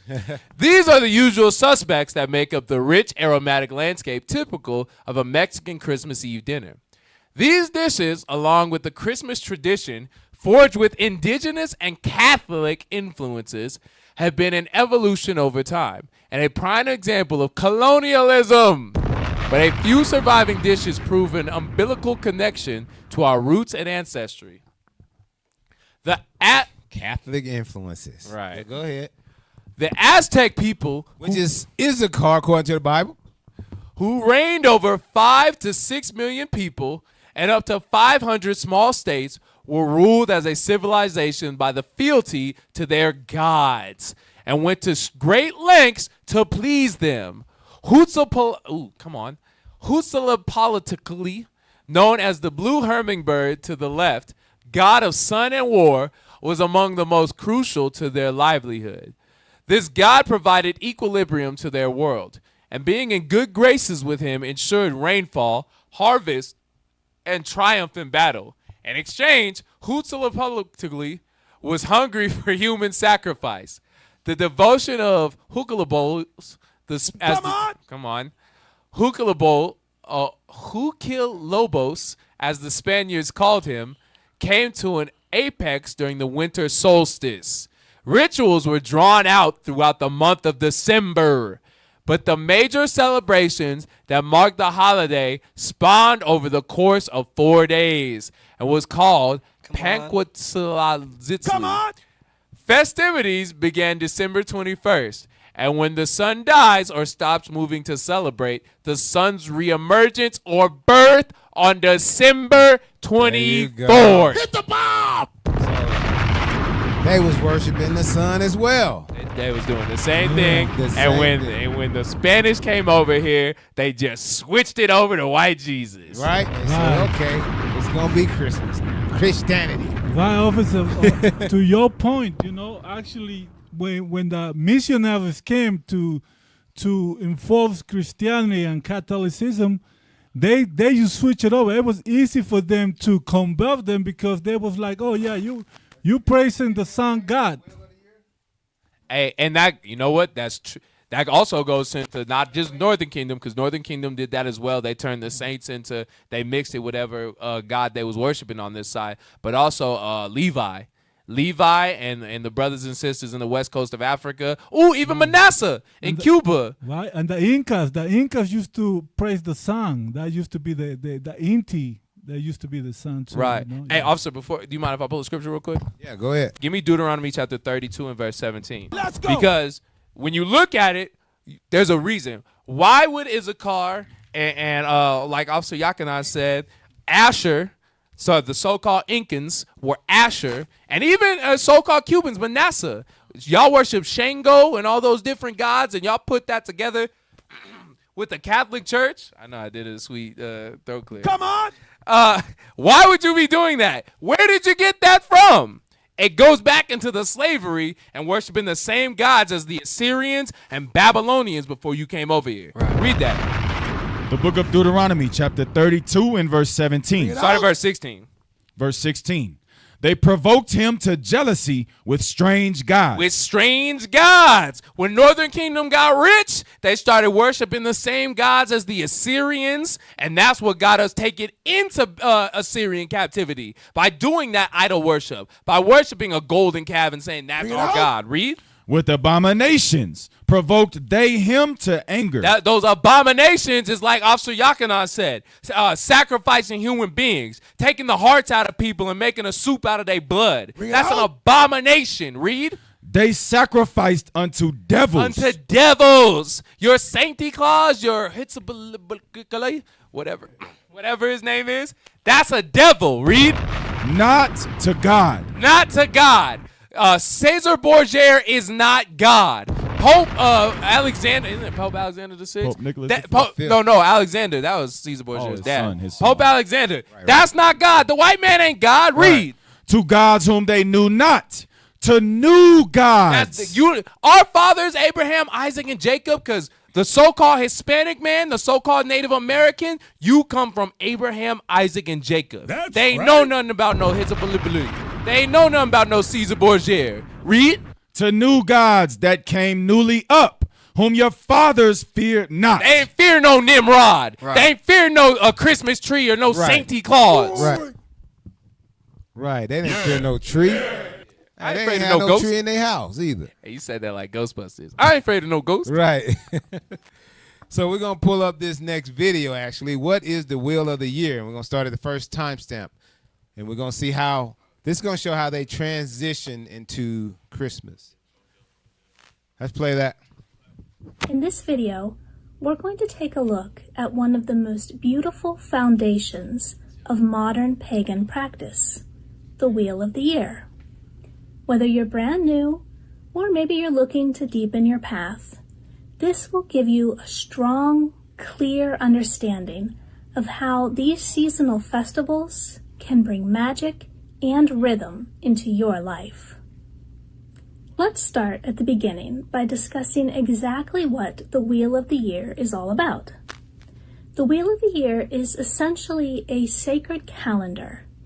It's made up of 8 festivals known as Sabbats. So they saying the Wheel of the Year is made up of 8 festivals known as Sabbats. Where they get that from? Leviticus 23. Right. They profane everything. Everything. Come on, man. Everything. Play on. That mark the solar cycles, which are the solstices, the equinoxes, and then the midpoints between them. Together, they tell the story of the earth, the sun, and the cycles of life, death, and rebirth. Think of it like a wheel. It's always turning, always moving forward, but also always bringing us back to the rhythms of nature. Right. She's not going to say bring us back to God. Right. It's always back to nature, back to the moon. Right. Go ahead, Austin. So the sun going down, sun reemerging, coming back, the moon, lessening and coming back. All of this, right? The stars going away, reappearing, they consider it life and death. The death and then the reemerging and the life. This is crazy. Through astrology. Play it on. In the Wheel of the Year. They are Yule, Imbolc, Ostara, Beltane, Letha, Lammas or Lunasa, Mabon, and Samhain. Each one has its own unique energy, its own traditions, and its own magical themes. Together, they guide us through the story of the year, from the rebirth of the sun at Yule, to the harvest of Mabon, to the mysteries of death and renewal at Samhain. Okay, so let's go into the next timestamp. Hey, let me get a script real quick, officer. Go ahead. Get that script real quick. Deuteronomy 4. Go ahead, pull that, read that. Deuteronomy chapter 4 and verse 19. Let's go. Unless thou lift up thine eyes unto heaven, and when thou seest the sun and the moon and the stars. So God is warning us not to do these things. If you notice what this woman is saying, she's saying that these signs of heaven, the moon, the stars, the cycles of the sun and moon, there's magical themes to it. There's power, there's energy to it. The hell is this? God said do not get caught up with this stuff, because as you read down, you're going to see why she feel like this. She and her people. Read. Even all the host of heaven. The host of heaven is going into what she's talking about. The stars, moon, sun. Go ahead. Shouldest be driven to worship them. Meaning we not supposed to worship them. Come on.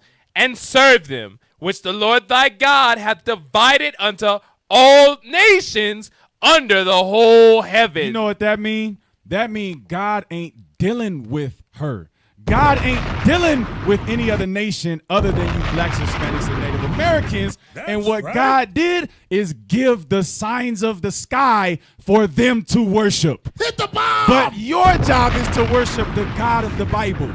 That's why her and her people, the nations that surround us, will always try to drive us to worship nature, worship the stars. We got the God of the Bible on our side, though. Hey, watch this. You in the spirit. Jump to verse 7 real quick, because verse 7 explains why they're so stupid. The nations are stupid. Come on. The white man's stupid. The Babylonians stupid. The Arabs stupid. The Moabites stupid. Japanese stupid. Because they worship something God didn't make to be worshipped. Read verse 7. Deuteronomy chapter 4 and Read verse verse 6. Let's go. 6. Keep therefore and do them, The commandments. for this is your wisdom. Wisdom. This is intelligence. Read. and your understanding in the sight of the nations. Meaning all the other nations don't have any understanding or wisdom. They don't have intelligence. They're not smart. They're stupid. Read. Which shall hear all these statutes and say, surely this great nation is a wise and understanding people. Meaning they were supposed to see you so-called blacks, Hispanics, and Native Americans worshiping the true God and be like, hey, that's how you do it. I don't even know why I'm worshiping this tree. Yeah. That's kind of stupid. Read. For what nation is there so great who hath God so nigh unto them? Read. As the Lord our God is in all things that we call upon him for. Meaning God is only for us. And the nations would see this and know like, hey, me worshiping the sun, that's dumb. But their God is real. And I can tell by them keeping the commandments. That's so you right. so-called Hispanics and Native Americans must come back to the Bible and keep God's commandments. Stop worshiping the sun. Right. Let's get the second timestamp. Okay, let's walk through each Sabbath one by one. We begin with Yule, which occurs around December 21st in the Northern Hemisphere, or around June 21st in the Southern Hemisphere. This is the winter solstice. It's the longest night of the year, but it's also the rebirth of the sun. Yule celebrates hope, light, and the promise of returning warmth. Typical Yule traditions would include lighting candles, decorating evergreens, and honoring the cycle of death and rebirth. Does that sound familiar? Yes, many modern Christmas traditions come from these ancient celebrations of Yule. Well, there you have it. Modern Christian celebrations like Christmas comes from Yule. Bring it from out. Ancient festivities, right? Called Yule. Yule, what else? Worshiping the sun, all of that. This is what Christmas derives from. And it's even so crazy that you have people get in the comments who worship these different nature things and call us dumb because we just reading out the Bible. Right. We choosing not to worship the moon. We choosing not to worship the sun. We think that's dumb, but we're the idiots because we believe in the God that created those things. Right. We choosing not to believe a tree is God. What does it say? It says worship the creature rather than the creator. Yeah, Romans 1.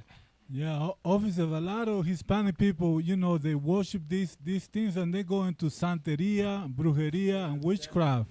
Yeah, it's voodoo. That's, hey, you in the spirit. Because that's what when Officer brought it out on the Wikipedia page, the whole solstice thing, because it don't say solstice in the Bible. It talks about the seasons, and the seasons are dictated by the different feasts. You have Passover for the beginning of the year. You have the Feast of Ingathering or Feast of First Fruits or Pentecost. That's in the summer. You have the end of the harvest, which is Tabernacles or Ingathering. You have the Feast of Dedication at the end of the year. All these things show us when the seasons are. That's what God gave to us. But the nations, the white man and his evil and in his witchcraft, going into Santeria, that's where you worship the solstice and the sun and the moon. It's witchcraft, it's evil. Speaking of which, now let's get the seven pagan festivals. Let's pull up that article. Look at this. All right, let's read that. Dancing around the Wicker Man. You ever watch that Look movie? at that image. You ever watch that movie Wicker Man? I haven't. Oh man. Good. I mean, it's about this. It's about pagan festivals. It's about this dude. He goes to an island. The island has a cult, and at the end of the movie, they put him in this giant like wood statue, and they set him on fire. Did you just ruin the whole movie? It's a movie from the 70s. So they burnt him alive. Yeah, they burnt him alive. Dang. The Bible ruins the end of the world. At the end, we win. I knew that one. Hey, I knew that one. Hey, Jesus black. All right, what we got? Let's stroll down. You can still watch it. Y'all weird. Hey, zoom in. Here we go.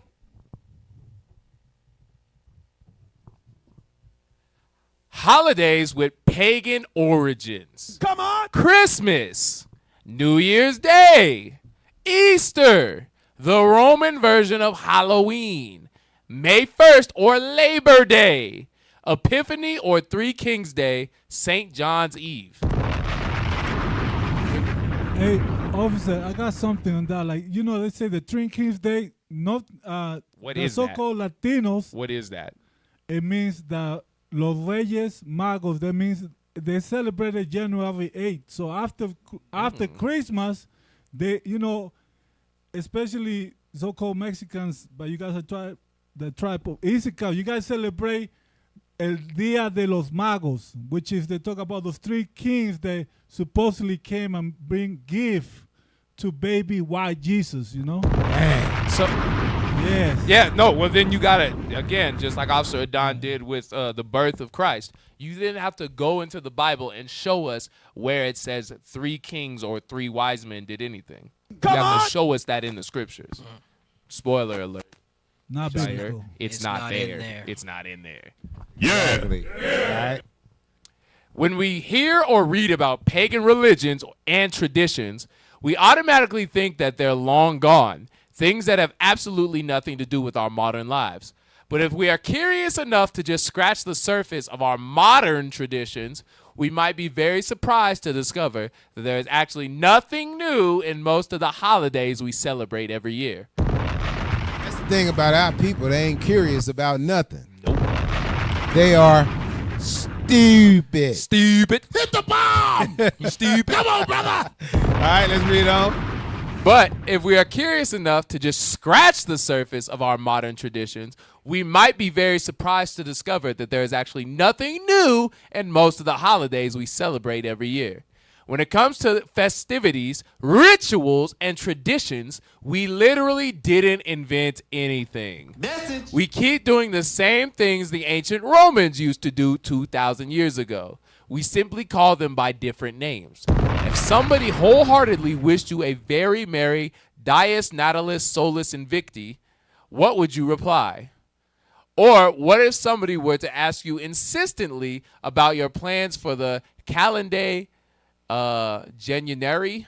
Come on. It wouldn't ring a bell, would it?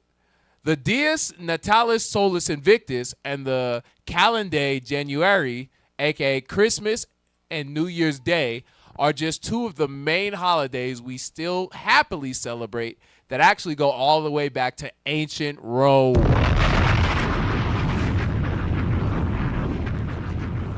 Esau is vile, yo. Why? Why did you Look at Why? the images. just naked? Where are y'all Orgies. clothes Why at? you went back? Why? With babies. Because that, crazy. hey, also, that's what it is. Dang. Orgies with babies. Orgies with babies. All Rome was, gracious. Rome was just an empire of Epsteins. Damn. Wow. Right. Hey, right. you know how we mentioned Call them Romans? angels. Damn. How we mentioned Forget. Romans 1 in chapter 1 talking about how we serve the creature more than the creator. When you kept reading down, it started getting into some homosexuality. Can we read it? Yeah, let's read it. Let's read it. The book of Romans, chapter 1 and verse 25. Verse Bring it out. 25. Who changed the truth of God into a lie? The so-called white man have been changing the truth of God into a lie, talking about how Christmas is the birth of Jesus Christ when it wasn't. Go ahead. And worshipped and served the creature more than the creator. Meaning they celebrate or worship nature and make nature God when God created nature. Go ahead. Who is blessed forever. Amen. Jump to 26. For this cause, God gave them up unto vile affection. Nasty affection. So people who serve nature, go ahead. For even their women did change the natural use into that which is against nature. Hey, Hasadaya, what's the woman's natural use? Have babies. Huh. So if it's changing against that, what does it mean they're doing? Gay. Gay. Meaning when you serve all these... Lesbian. Lesbian. You're funny. When you're carpet munchers and stuff like that, it comes from your feces that y'all keep because it stems from gay. Keep reading. Stems from gay. It stems from gay And sin. Come on. And likewise also the men. The men too, the little simp boys that love their mama. Go ahead. Leaving the natural use of the woman, buried in their lust. Burned in their lust. Burned in their lust. Then we get burned again. Go ahead. One towards another. Bars. Go ahead. Men with men working that which is unseemly. Meaning, so if you following the ways of this world, you're going to end up like a homo. You're going to end up being a homo. What's it? Unless the Lord would have left a small remnant, we would all been like Sodom and Gomorrah. Because all these pagan holidays go back to some nastiness.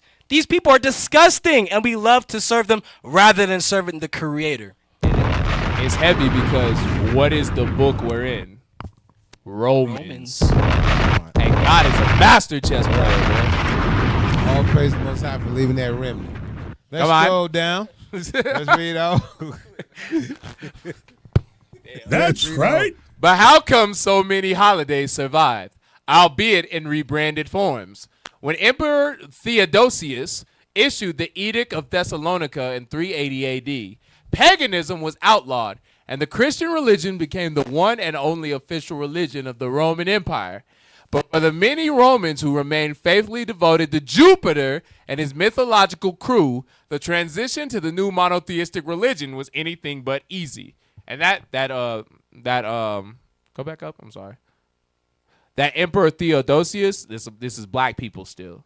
This is at the time when black people were ruling Rome. Bring it That's out. what that is. Reading. And so the church decided to replace the most important pagan festivities with new Christian holidays on the same dates, as the calendar remained pretty much the same as before.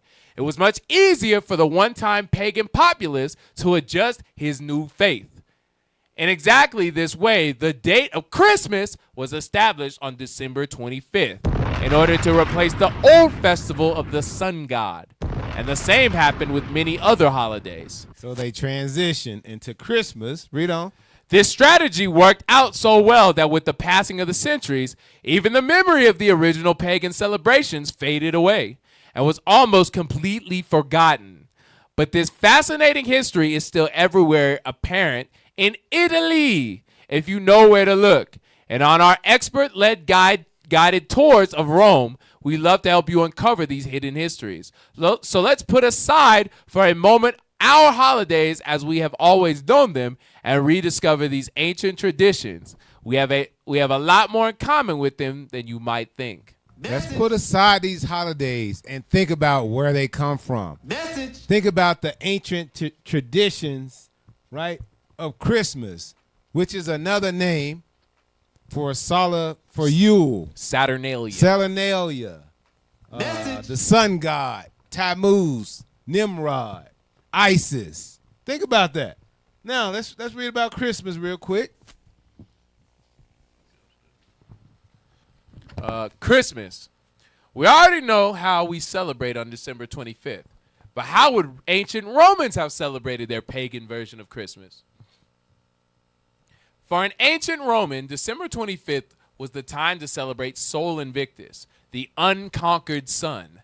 The sun god was venerated under different names all over the enormous territory of the Roman Empire and became the most important god during the 3rd century AD. The emperor Aurelianus built a big temple for the sun god in Rome and inaugurated it right on December 25th, 274 AD. It is no wonder that the biggest celebration of the sun god fell on this date at the beginning of winter time. On December 21st, in fact, with the winter solstice, the sun wins his battle against the darkness, and the daylight hours slowly increase. That's why such a peculiar date, marked by the victory of light, was busy with birthdays of many gods: Dionysus, Hercules, Adonis, Mithras, and even Tammuz, the ancient Mesopotamian god of fertility. But December 25th was only the last day of more than a week of celebrations in Rome, known as Saturnalia. Saturnalia. Read. Leading up to Dies Natalis Solis Invicti, the birth of the sun. Starting on December 17th, the Saturnalia involved a lot of banquets and a lot of sorts of parties with families and friends. During this time, all social rules were reversed, just like in the carnival. But the most significant aspect of Saturnalia was the traditional exchange of gifts, just like we do nowadays. The most popular gift for this occasion were little figurines of gods made out of clay. They used to be put on display on altar at home. This might be at the origin of the Italian tradition of the nativity. That's all we want. Hey, officer, they played us. Yeah. They didn't. Okay. Go ahead, but say what you was gonna say. Well, just when it talks about the Italian tradition of the nativity, that's going into like if you ever go into people, or if you ever drive by like them churches and they got like the white baby Jesus with the white Mary and the white Joseph out on the lawn and the manger and stuff, that's what that's going into.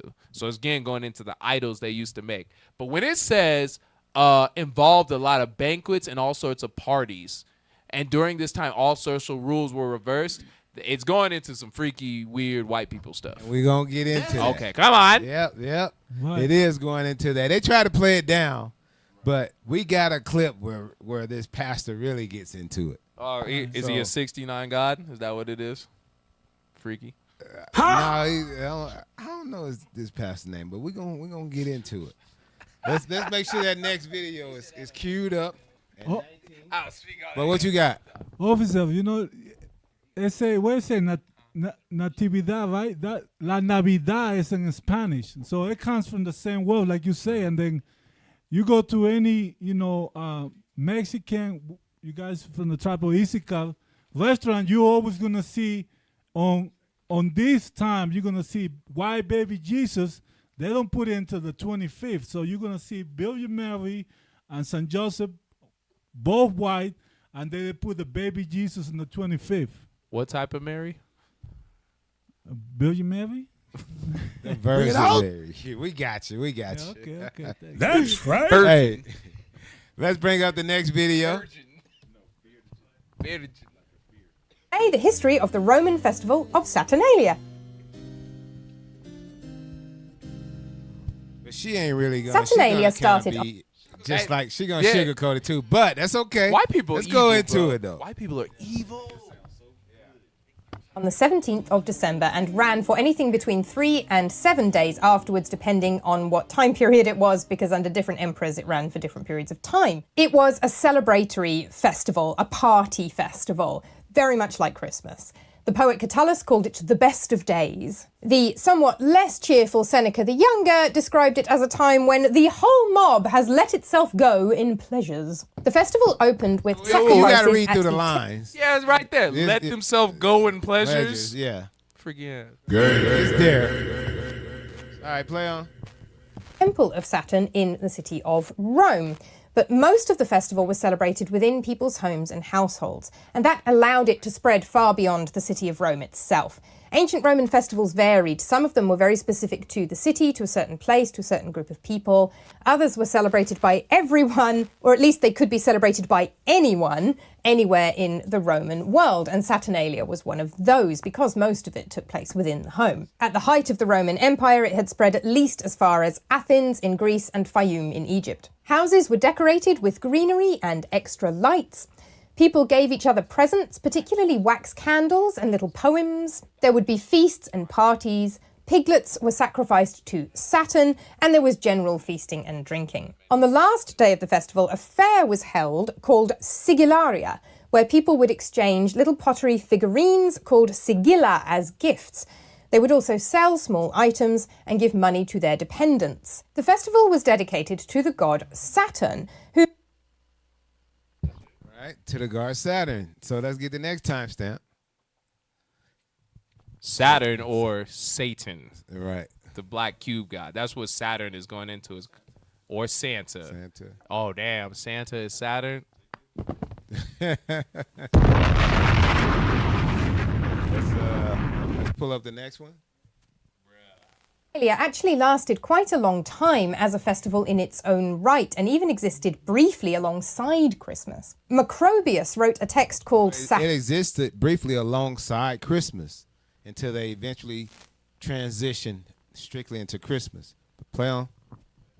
Saturnalia in the 5th century CE, following the form of the philosophical dialogue, kind of aping Plato's famous text Symposium from the 5th century BCE. By the time Macrobius wrote this text, any religion except for Christianity was illegal in the Roman Empire. All other religions had been outlawed by Emperor Theodosius in the late 4th century. So it was not legal to be anything other than Christian, but Saturnalia does still seem to have been around. Macrobius's text is set deliberately in the 4th century, in the past, a point before everything else was illegal, and features several different historical characters, including pagans, who are from different time periods, and it's all mixed up together. So it's not an accurate representation of any specific celebration of the Saturnalia. But it does give a general idea of the festival, and it also indicates that Saturnalia is still well known enough to be the centerpiece of a text like this by the 5th century CE. We know that it was being celebrated at least well into the 4th century, sometimes under the name of Brumalia, from Bruma, the shortest day. The solstice, the winter solstice in the Julian calendar, is the 25th of December, interestingly enough, albeit Saturnalia is of course celebrated from the 17th to about the 21st. Christmas was at that time relatively recently established. The first reference to the 25th of December as the Nativity of Jesus is in the calendar. Christmas was recently established. All right, and it was established based on these holidays right here. But play on these festivals. Of Philocalus from 354 CE, which also lists the 17th of December as the Ludi Saturnalia, the Saturnalian Games. We have to assume that in a Christian context, this is not what a Ludi would have been in years past, which is gladiatorial combat, but Ludi in the sense of playing games, parties and festivals. The 25th of December was the birthday of Sol Invictus, that is Victorious Sun, in the mystery cult dedicated to Mithras, as well as being the winter solstice. So presumably that's why the Christians picked up on it, to make it the day they chose to celebrate the Nativity of Jesus. It's not meant to be like literally that was his birthday. There are lambs. Go ahead, play it. Who's the white guy? Where are all those white people on the screen? In the nativity story, so it would have to be happening in the spring. It's more a day that's been chosen to celebrate the birthday of Jesus rather than anybody literally believing that Jesus was born on the 25th of December. Hey, they believe. I'm saying that should be such a slap in the face to the black, Hispanic, and Native American Christian.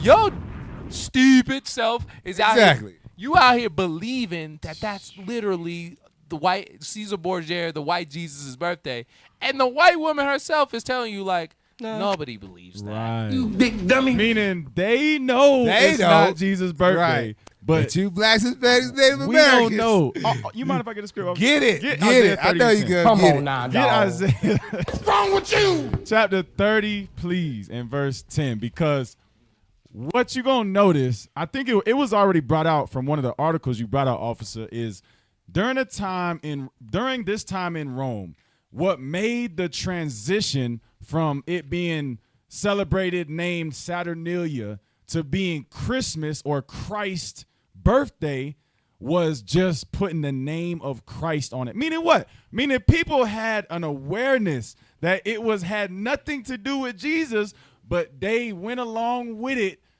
just to feel better about, I'm good with God.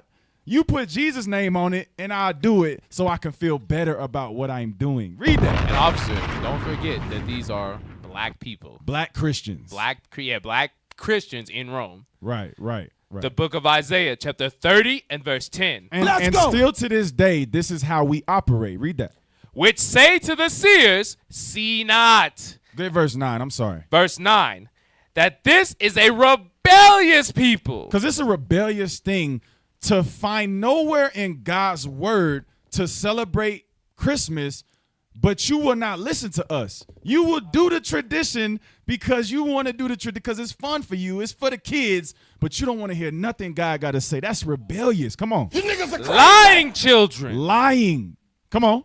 Children that will not hear the law of the Lord. Because our people don't want to hear God's correction. Our people don't want to hear Christ is Christmas is pagan. Christmas is of the devil. Christmas is against God. They don't want to hear that. Come on. Which say to the seers, see not. They don't want the prophets to see their sin. They don't want us pointing out what they're doing wrong. They want to be comfortable in the life they live in. Come on. Message. And to the prophets, prophesy not.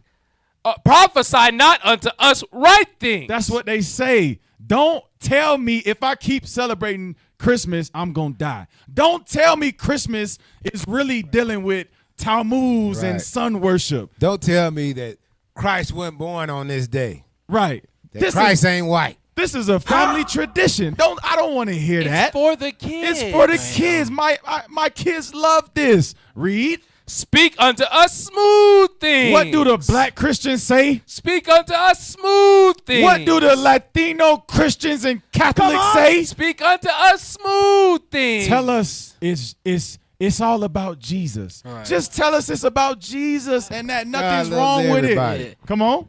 Prophesy deceit. That's what our people do. We have to stop thinking like this, because just in this time, how people knew it was wrong, and they still was like, we'll do Saturnalia. We just put Christ's name on it. Still today, the information is out there. It has nothing to do with God. Right. You niggas are crazy. Because by celebrating Christmas, celebrating a day where they incorporate quote unquote Jesus with the customs of the white man, they now feel they can be closer to the white man. She is their God. She is their God. All right, let's finish that off. They're zaddy, they're white zaddy. Well, I didn't say that. You said that one. That's what they doing. I think, Captain Gab brought it out during his Sabbath morning class. How if you go into the Christian church and you worship Christianity, you have a homosexual relationship with the white man. You're saying only the white man can teach me how to be a man. Only the white man can teach me how to love my wife. And you, as a black woman, making your husband go into that white supremacy Christian church, you saying the white man got to teach your husband how to love you. You have a homosexual relationship with the white man. All right, let's play on. 448, a church calendar put together by Polemius Silvius listed the 17th of December as Feriae Servorum, or Servorum, the festival of the slaves. So clearly Saturnalia is associated with that idea of slaves having a holiday, maybe masters waiting on slaves, and freedom and liberation. Hold on, what? No, play that again, please. What did she just say? Maybe we're tripping. Maybe we're dumb. Maybe we're the stupid ones. It's because she say it with a smile. Come on. It's so smooth It's so coming easy out. for So her to our say people it. be like, oh, we just go to sleep. We go right to sleep. We don't really hear what she's saying. The bishop's been saying this for 30 years. Well, maybe you'll believe it when Miss Ann or Miss Laura say it. Replay it again. December as Feriae Servorum, or Servorum, the festival of the slaves. So clearly Saturnalia is associated with that idea of slaves having a holiday, maybe masters waiting on slaves, and freedom and liberation. For one day only, of course. In 560. So Christianity. That's crazy, bro. Christmas one day is a day where you can and they know what to do. That's what they say about Thanksgiving and Christmas. Right. It's a day where I can get with my family. Right. Why? Because all the rest of the days of the year, You a your slave. black brown butt is working. Exactly, and it says that. You're right. Christmas is a slave holiday. Bro, she said that with just a straight smile and just... Y'all slaves. And we love it too. We be like, yes, boss, thank you for that Christmas bonus. Thank you for that Christmas ham. I'm finna go give my little boy a gift. Just smoke crack. Exactly. That's why they give you Sunday off.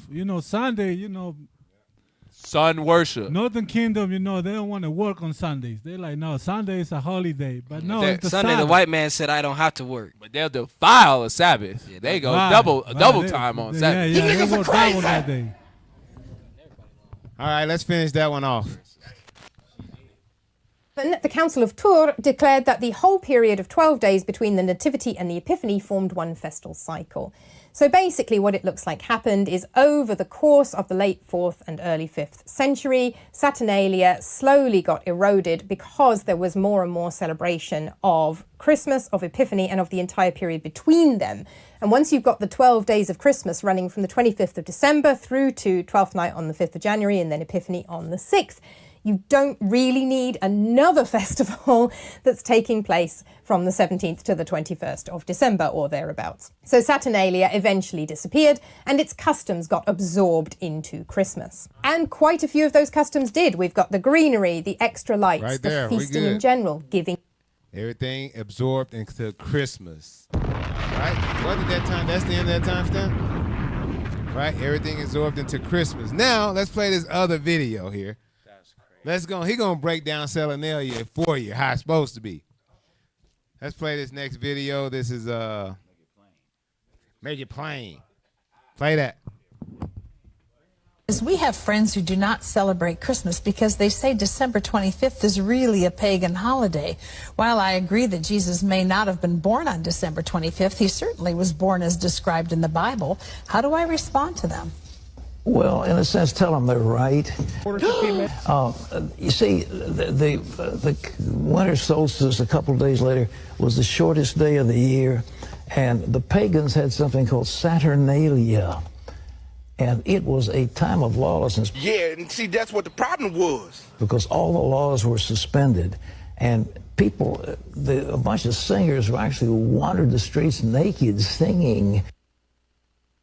And then they had orgies, sexual orgies. It was a mass thing.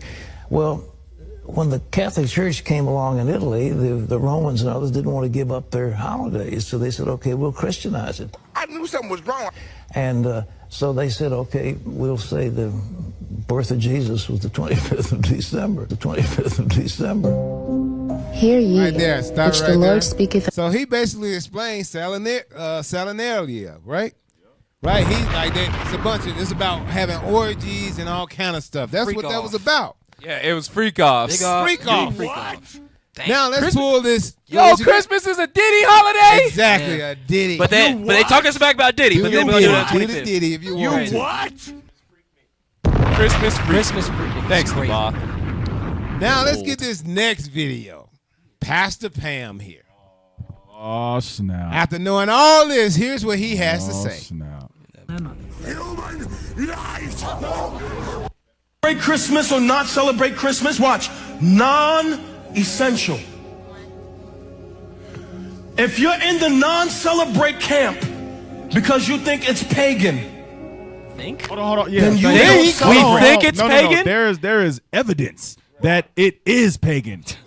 The Tom, white woman will let's tell go you back, that, don't you? Pastor Pam. Since you don't want to listen to the Israelites, pull up the white woman video. She'll tell you. Talking about some think.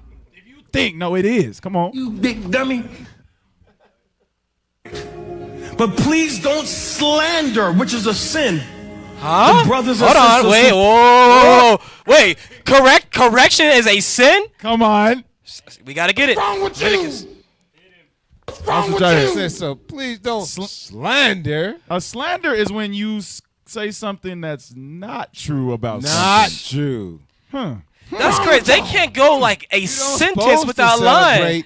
celebrate pagan holidays like Christmas. What is that slandering? Jeremiah 10. Right. And well, a slander would be to say that Jesus was not a black man, but an ethnic Jew. Because according to the truth of the Bible, Jesus is described as a black man. So Pastor Pam, in and of himself, would be slandering Jesus the Christ. Slandering would be to say that to celebrate Christmas or not is not important. It's not essential. When the Bible says to keep God's commandments from the greatest to the least of them. Right. That would be So, a slander. What he's doing? Blasphemy. All day. A pastor, someone that's going to be teaching the word of God, lying on God with every single sentence he say on his Sunday, what do you call it? Sunday service. Go ahead, read that. Leviticus 5:1. The book of Leviticus, chapter 5 and verse 1. And if a soul sin, If a man is celebrating Christmas, which is a sin, Come on.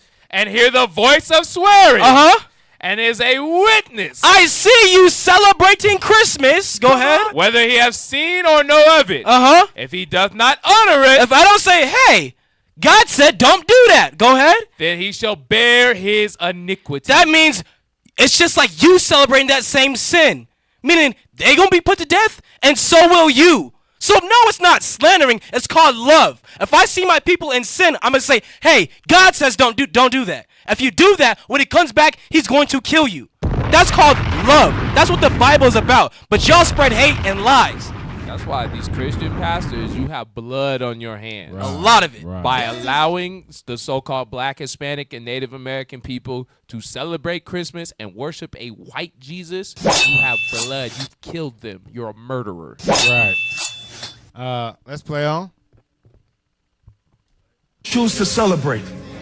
And if you're in the celebrate camp, please don't slander, which is a sin, your brothers and sisters who are in the don't celebrate camp. And just give each other, watch this word. I don't want to hear no more. Next video. Let's pull up the bishop. Thank you. With that Let's music see what and he gotta stuff. say. Thank you. The next video. Yeah, let's see what the Bible's really about. Let's pull up the next video. Let's get some actual Let's understanding. play that. Let's get some understanding. Come on. Just pondering about your Christmas celebration. Many of you don't know what this origin really is, how it came about. Now, it started when you read the Bible in Jeremiah chapter 10, okay, verses 1 through 5, where God says, don't learn a custom where you cut down a tree and decorate it with silver and gold and fasten it with nails and with hammers that it fall not. We all know that that's Christmas. There's no other holiday that we use a tree except that one. So, thinking about this Christmas, the origin, not even so much the origin, later on in history, because that was around 606 BC when you read Jeremiah 10. Later on, in the 1500s, the Netherlands celebrated Christmas. Listen to the timing. The 1500s, the Netherlands celebrated Christmas. And it was honored with Saint Nick. Saint Nick is who, you might ask? Pope Nicholas V. And in the Netherlands, they have Saint Nick dressed as Pope Nicholas V. Now, Pope Nicholas V is the one who orchestrated or wrote the papal bull, which instituted the transatlantic slave trade, allowing Spain and Portugal to enslave all black Israelites, the Israelites, who were called Moors at that time. Moors is Latin. It means black. And we were their slaves. They enslaved us. And that's why when you look at the Netherlands celebration of Christmas with Pope Nicholas V, Saint Nick, he has a helper, a slave, a servant called Zwarte Piet, which means Black Peter. And it's a bunch of them. And they all dress up in blackface. White people dress up in blackface in honor of our destruction, in honor of our fall, our demise. 300 years after that, around 1870, America said, you know what? That's a good holiday. We should make it official here. So what did they do? They kept St. Nick, but they said, let's not reveal that that's Pope Nicholas V. Make him fat, keep his name, St. Nick. And his helper should not be Zwarte Piet, Black Peter. They're going to tie it in, but that's their slavery. I know. Let's make those black Moors, the Zwarte Piets, into elves. Santa's little helpers. That's right. Now, when you read Revelation 11, verse 10, and they that dwell upon the earth, the Europeans, whites, shall rejoice over them, rejoice over us. We're the them, the Israelites, and make merry, Merry Christmas, and shall send gifts one to another. We were the gifts. Our sons, our daughters, our mothers, our fathers were the gifts they sold and gave one to another. Because these two prophets, Judah and Israel, the kingdom was split into two. Because these two prophets tormented them that dwelt on earth. During the times of the kings and the chronicles, when you read in the Bible, yeah, we tormented the nations in righteousness to keep the commandments, to keep God's laws. During the Dark Ages, we forced Europeans into the caves of the Caucasus Mountains. Yes, we did. But I know many of you black Christians, you're still going to reject that, but that's okay. Do the research. Check the Netherlands out. Check out the history of Christmas in the Netherlands. You'll find out. So that with that, my black brothers and sisters in Christianity, I have just one thing to say to you all. Merry Christmas, you dumb niggas. Yeah. Pastor Man. Yeah. Hey. Yeah. Hey, Malachi 2:7 says, Go ahead. a priest's lips should keep knowledge. That's what you just saw. Knowledge. That's right. Pastor Pam ain't got no damn knowledge. He knows None at nothing all. about the Bible. at all. Bishop is a man of God. That's right. Pastor Pam is a man of Satan. Right. Exactly. Right. Exactly. Hey, now let's get the Papa Bull was Bishop was talking about. Let's pull that up. Let's pull up the Papa Bull. Let's blow it up. Sanctions against ethnic populations. Papal bull set the stage for domination and slavery. A papal bull is a type of public decree, letters, patent, and or charter issued by a pope of the Catholic Church. Bull from bulla or seal, sanctioned by the popes who wrote one papal bull decree after another that gave instruction and latitude to ferret out heresy. Local and regional church officials were empowered to question, punish, imprison, convert, enslave, torture, and kill in the name of the Catholic Church, giving rise to sanctioned violence against the other. 1184, November 4th. Pope Lucius III, ad abolendum, established the Inquisition to abolish the malignity of diverse heresies. It is but fitting that the power committed to the church should be awakened of the imperial strength, that by the concurring assistance, both the insolence and impertinence of the heretics in their false design may be crushed. 1452, June 18th. Pope Nicholas V, Dum Diversus. It authorized Alfonso V of Portugal to reduce any Saracens, Muslims, and pagans, and any other unbelievers to perpetual slavery. This facilitated the Portuguese slave trade from West Africa. Transatlantic. Yeah, if you go back up. When it says Saracens, Muslims, and pagans, and any other unbelievers, that's talking about black people. Because in Portugal, in Spain, and the Iberian Peninsula, you had, towards the end there, 1452 was the fall of, what's the name of the city? It's basically the last stronghold of the Moors, or black people that were in Islam. When that fell, I think it was Gibraltar. No, it was another city. But when we fell in Spain, that Dum Diversus allowed them to be like, all right, now make them slaves, and where you push them into West Africa, go get them and enslave them there. Bring it out. Go ahead. 1455, January 5th. Pope Nicholas V, Romanus Pontifex, extended to the Kingdom of Portugal. Alfonso V and his son, the Catholic nations of Europe dominion over discovered lands during the Age of Discovery, along with the sanctifying the seizure of non-Christian lands.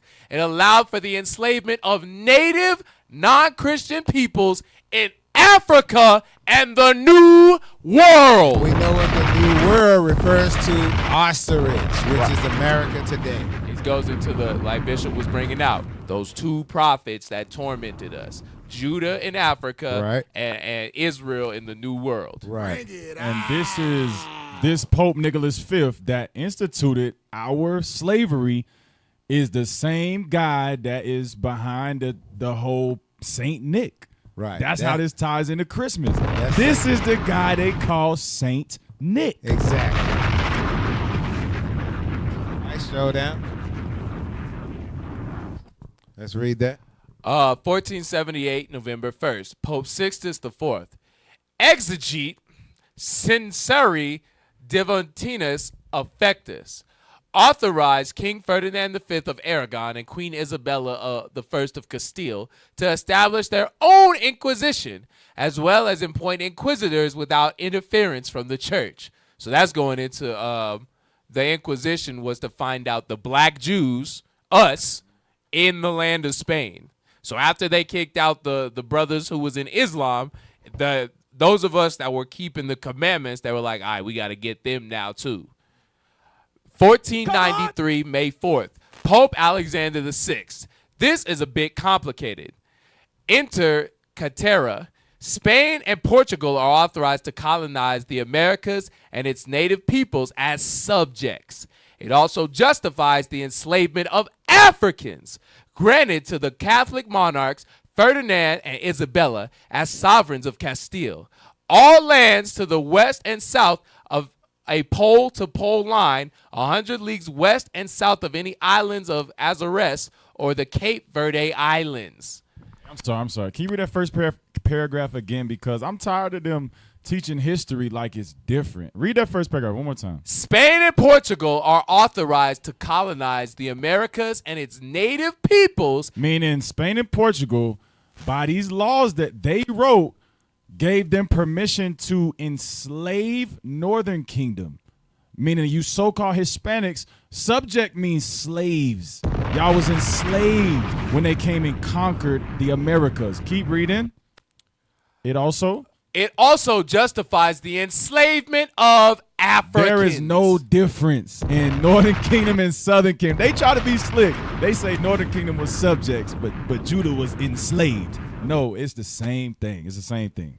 Just wanted to point that out, but keep reading. Oh, also, so it was in 1492. It was Granada that fell. That was the fall of Spain. Yep, that's what that was. My bad. The line of demarcation divided Atlantic zones only. Spain and Portugal could pass each other towards the west or east, respectively, on the other side of the globe, and still possess whatever lands they were first to discover. The bull was silent regarding whether lands to the east of the line would belong to Portugal, which had only recently reached the southern tip of Africa and had not reached India. These lands yet to be discovered lay beyond those along the west coast of Africa as far as Guinea, and were given to Portugal via the 1481 Bull of Eterna Regis, which had ratified the Treaty of Alcavegas. Before you go from there, go back up real quick, because the person who did this bull, this papal bull, keep going up, right there. May 4th, 1493, Pope Alexander VI. Y'all know who that is? Does anybody know who that is? Come on! Yep, that's the father of Caesar Borgia. I appreciate you putting the camera on me, Alvar. Appreciate you. You the best. That's Caesar Borgia's daddy. I got you. Can I grab a scripture? Go ahead. Watch this. Give me Wisdom of Solomon. Chapter, I believe so. So Caesar Borgia is the image that we, and by we I mean you so-called blacks, Hispanics, and Native Americans, ignorantly called Jesus the Christ. Bring it out. That's that white guy that you think was born on December 25th. It goes with everything that Officer Adon's been bringing out in the class about Tammuz and Nimrod. Watch this. No, yep, 14 and verse 15. Watch this. Wisdom of Solomon, chapter 14 and verse 15. Start at verse 12 and then jump to 15. Yes, sir. Verse 12. For the devising of idols was the beginning of spiritual fornication. That's why when we brought out earlier about you being in Christianity, you are in a homosexual relationship with your oppressor. It's the same thing. That's that spiritual fornication. Read. And the invention of them, the corruption of life. Because through that idolatry, you're dying. That's what Christmas is, a slave holiday. Verse 15. For a father afflicted with untimely mourning. Now, in the time of 1493, this is talking about Pope Alexander VI, Rodrigo Borgia, the father of Caesar Borgia when his son died. But it also goes back to the different mythologies surrounding Tammuz and Nimrod. It's doing the same thing. The same thing that Nimrod, Tammuz, and Semiramis did back then is the same thing that in the 1400s during the Renaissance, Pope Alexander VI and the white man did. Read. For a father afflicted with untimely mourning, when he hath made an image of his child, soon taken away. Because Caesar Borgia died. He died of syphilis in the streets. Read. Now honored him as a god. Bishop brings it out all the time in the pillory. The images that, what's his name? Leonardo da Vinci made of his gay lover, Caesar Borgia. That image of the beast that you call Jesus Christ, that you say was born on December 25th. Read. Which was then a dead man. He was dead. He not alive. Read. And delivered to those that were under him. And delivered to those that were under him ceremonies and sacrifices. Christmas gifts. Read. Thus, in process of time, an ungodly custom. So from the time of Nimrod, even today, that ungodly custom of Sol Invictus of Christmas, read. grown strong. Now it's strong in the earth. And even Muslims and Buddhists and Amalek celebrate Christmas. Hit the bomb! Read. Was kept as a law. As a law. They made it a law. They combined Sol Invictus with quote unquote Jesus and made it a law to the point now it's a federal holiday. It's the only day that the slaves have off. Read. And graven images were worshipped by the commandments of kings. And you worship that white Jesus by Donald Trump. Donald Trump said that you worship white Jesus. Hey, I will vote officer, for Donald Trump. That's real heavy you say, because you say Portugal, right? Portugal came to Brazil. Mm-hmm. And in Brazil, in Rio de Janeiro, they have a big statue of white Jesus. Damn. Where they brought all our brothers. They're from the tribe of Asher, by the way. That's heavy, bro. Right? That's that custom. But we there now. So because Pope Alexander VI made it a law that his son Caesar Borgia should be worshipped as Jesus, and then they went because of that pepper bull into Brazil and made a giant statue of this white Jesus, and now our people that they took as slaves worship that giant statue as a god. But you're right. Donate to the Booster Club because you saw Captain Chanel and the Prophets were down in Brazil. They were down in Brazil casting down that imagination. That's right. Y'all got that statue? I mean, just pull it up. Just pull it up. Hey, just Google the statue real quick. Jesus statue in Brazil. Yeah. Rio de Janeiro. Because that goes exactly what you were saying, officer, has to die in Wisdom of Solomon, was that 14 and verse 16. 16. Yep. And graven images were worshipped by the commandments of kings. Look how big that statue is. Hey, just pick a picture. That second one. Look how big they put Rodrigo. What's his name? Rodrigo Borgia's son. To deceive the world into thinking Jesus Christ is white. And it's not like you brought out, officer. They did that. Where they dropped off the most slaves, they put the biggest white Jesus there. I hate it here. Do you mind if I grab verse 16? Read verse 16. Or verse 17. Verse 17. Wisdom of Solomon, chapter 14, verse 17. When men could not honor in presence. Because he's dead. He's not in front of you. This white man ain't in front of you. Read. Because they dwelt far off. He was over in Spain. He was over in Italy, and you're in Brazil. Read. They took the counterfeit of his visage from far and made an express image of a king whom they honored. They think that's the King of Kings. Read. To the end that by this, their frowardness, they might flatter him that was absent, as if he were present. He's omnipresent. He knows when you're sleeping. He knows when you're awake. All right, let's get that next article.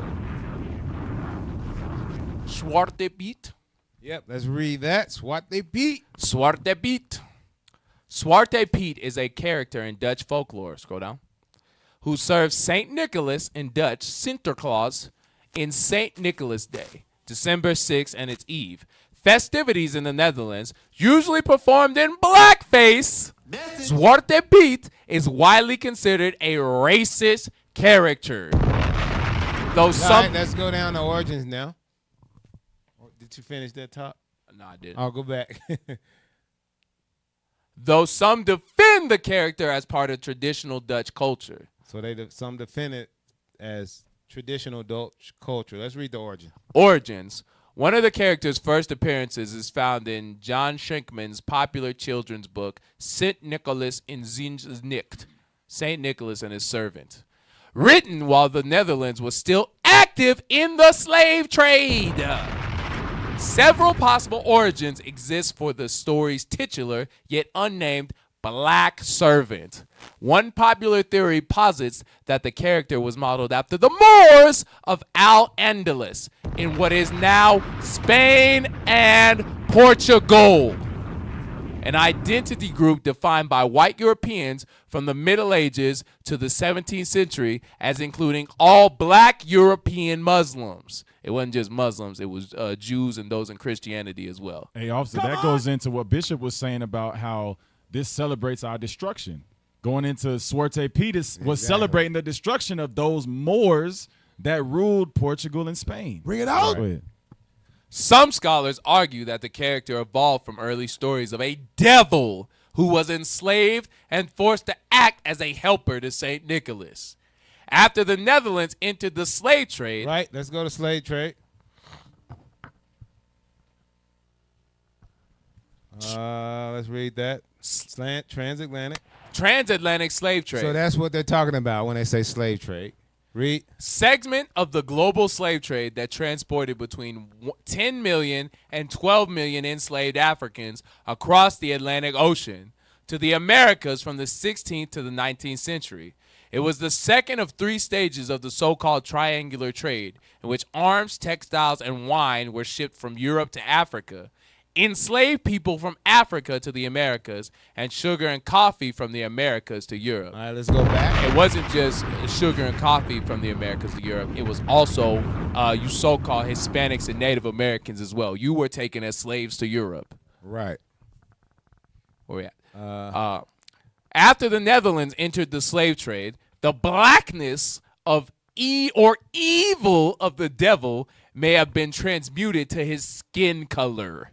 Still others believe that the character is based on an enslaved Ethiopian man liberated by St. Nicholas, who was subsequently depicted as a Moor.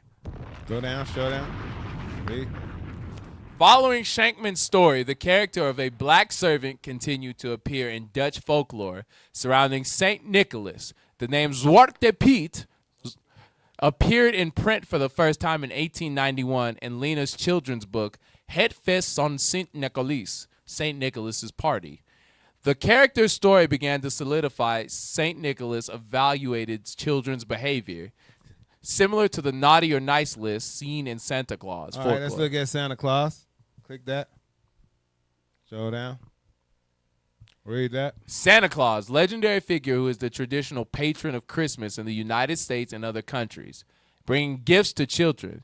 His popular image is based on traditions associated with St. Nicholas. So Santa Claus is associated with St. Nicholas V.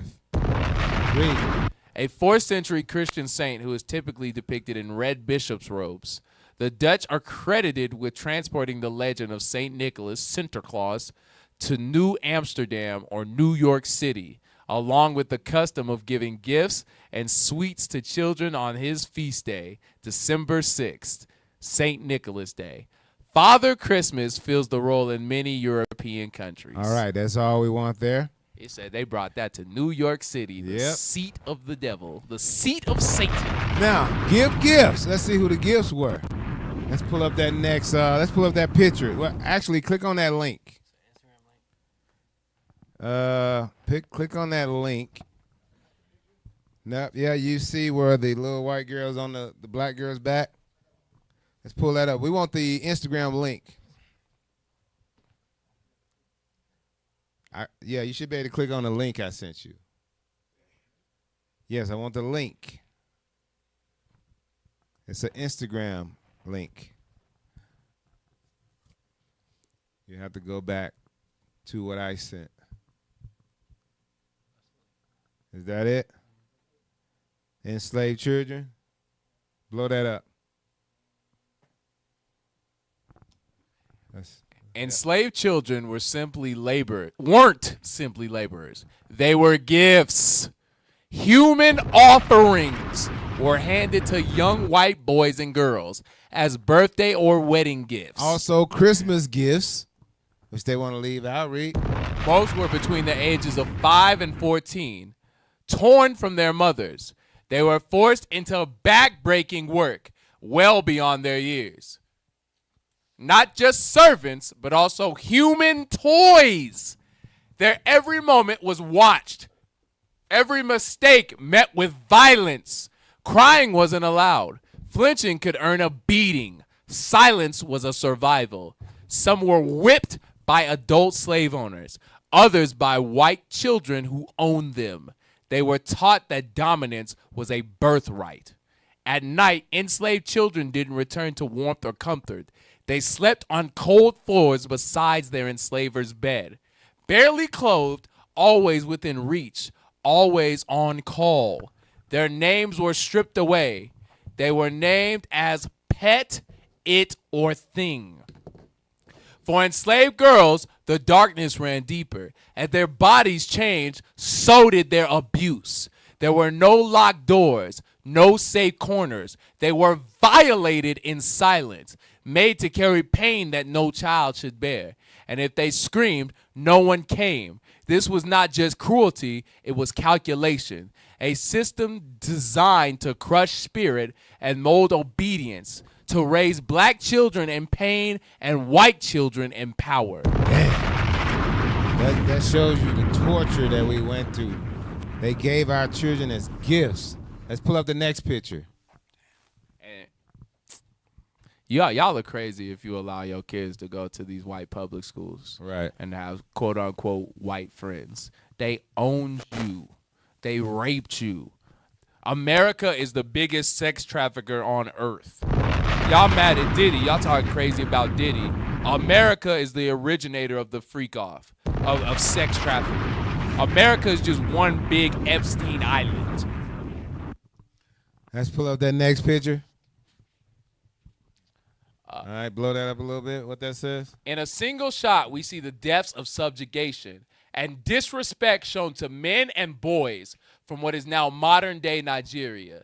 These men were deemed to be no better than paper and used as such to communicate a festive message. So as you can see on the picture, it says 1923.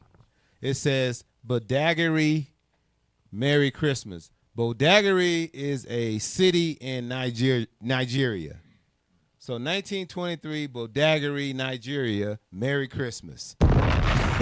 That's what they're doing right there. And they still do that to this day. They still go into the continent of Africa. They take your kids, they put them in the mines, they make them work. To this day. It's the same thing. Because you said that's Nigeria? Yeah. Because I think we brought it out either last week or the previous was the scramble for Africa, how they chopped up Africa, which Britain went ahead and conquered Nigeria. So a lot of these holidays is celebrating their conquering of us. I think you're saying it wrong. You say Nigeria is nigger area. Yeah. Yep. All right, let's get the next picture. Huh? What's that? What are we? This is at? so-called Native Americans. Tribe of Gad was also Bring it sold out. gifts. All right, so we can see that there. They belong to this white man. Let's get the next picture. Check this out. Right? He giving his daughter as a gift. Pocahontas. She Right. was sex trafficked. She Right. was a gift to the white man. All right. And they like to use the words like mistress and lover. No, Rape they victim. were straight. They were raping our sisters, and they was passing them around as gifts, as servants to them. It was no lover. It was none of that. And y'all want these same people to get the kingdom of heaven with you? You want the man that raped your daughter, sold your son as a gift, had his son ride her around on your son's back like you a pony? still want to celebrate their holidays, right? Crazy. Their holidays. You want to put the custom of their trees in your house. I hate it. You want to have the white man hanging on your wall. Saint Nicholas V, Caesar Borgia, Saint Nicholas VI.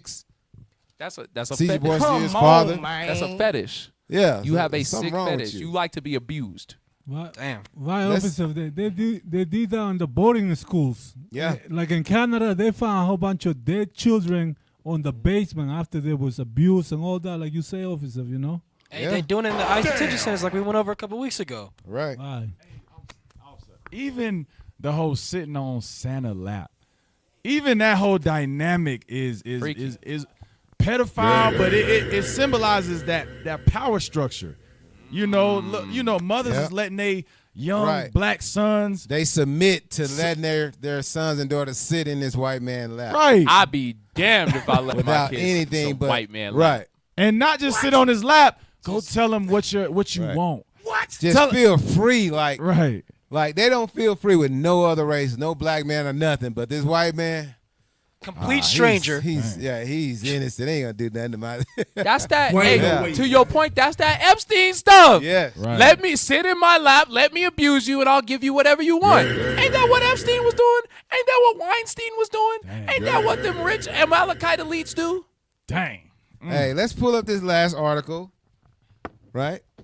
Let's pull up this last article. Now, so-called Mexican, which is Issachar, was given his gifts as well. Let's read the top, what it says. La Malinche. How you say it, Yakana?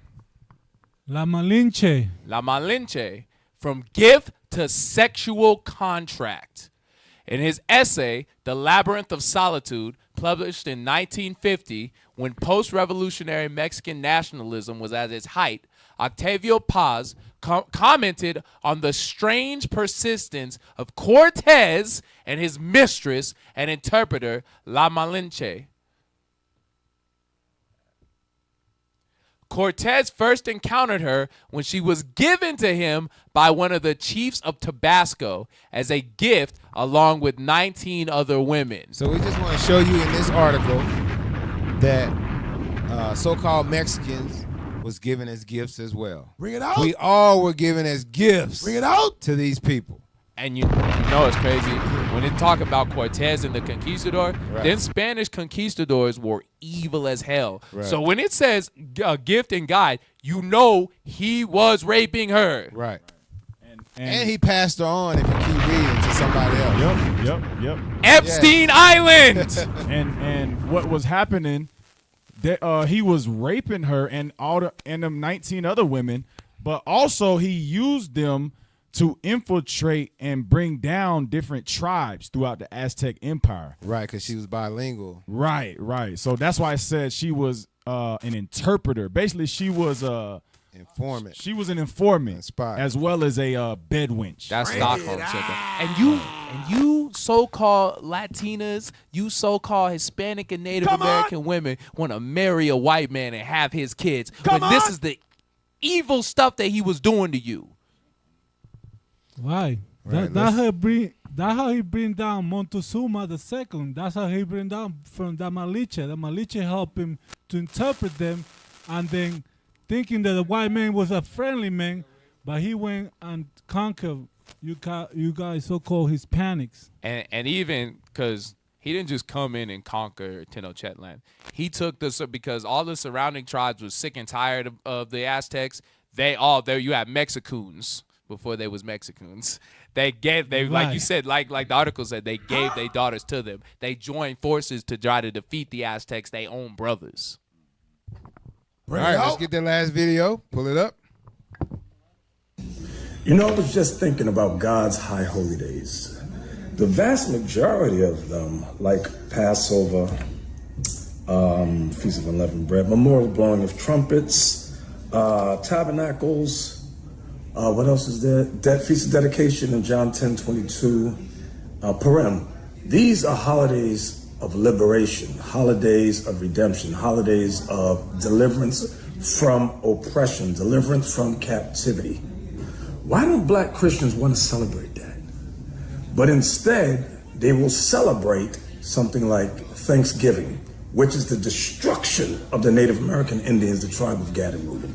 They will celebrate Christmas, which is the destruction of our people. Go check out Amsterdam and Netherlands with Pope Nicholas and Zwarte Piet, Black Pete, which is the white man enslaving black people. Ho, ho, ho, Negroes. Hey, in case you think I made it up, I'm going to show you. In the book of Revelation, watch this. 10. And they that dwell upon the earth shall rejoice over them, rejoice over the two kingdoms, and make merry, Merry Christmas, and shall send gifts one to another. In case you don't know history, December 25th, we were the gifts to the white men. They gave our sons, our daughters to their fellow Europeans. We were the gifts. So it says, shall send gifts one to another, because these two prophets, Judah and Israel, tormented them that dwelt on the earth. It's time for us to rethink the days we celebrate. This is why a lot of nations don't take black people seriously. You're against oppression, but yet you will celebrate oppressive holidays that destroy our people. Think about it. Yeah. Yeah. Pastor Dyer? All praises. So if you don't want to celebrate Christmas and be a slave, celebrate a slave holiday, we have a school, 9034 East Easter Place here in Centennial, Colorado.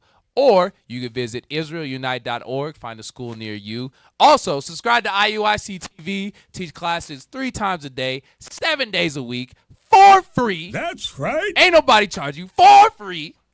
Also, here we go, where we at? Boom! Donate to the Booster Club, right? Continue to send the prophets all around the world to wake up the 12 tribes of Israel. Get that commercial. Pull it up.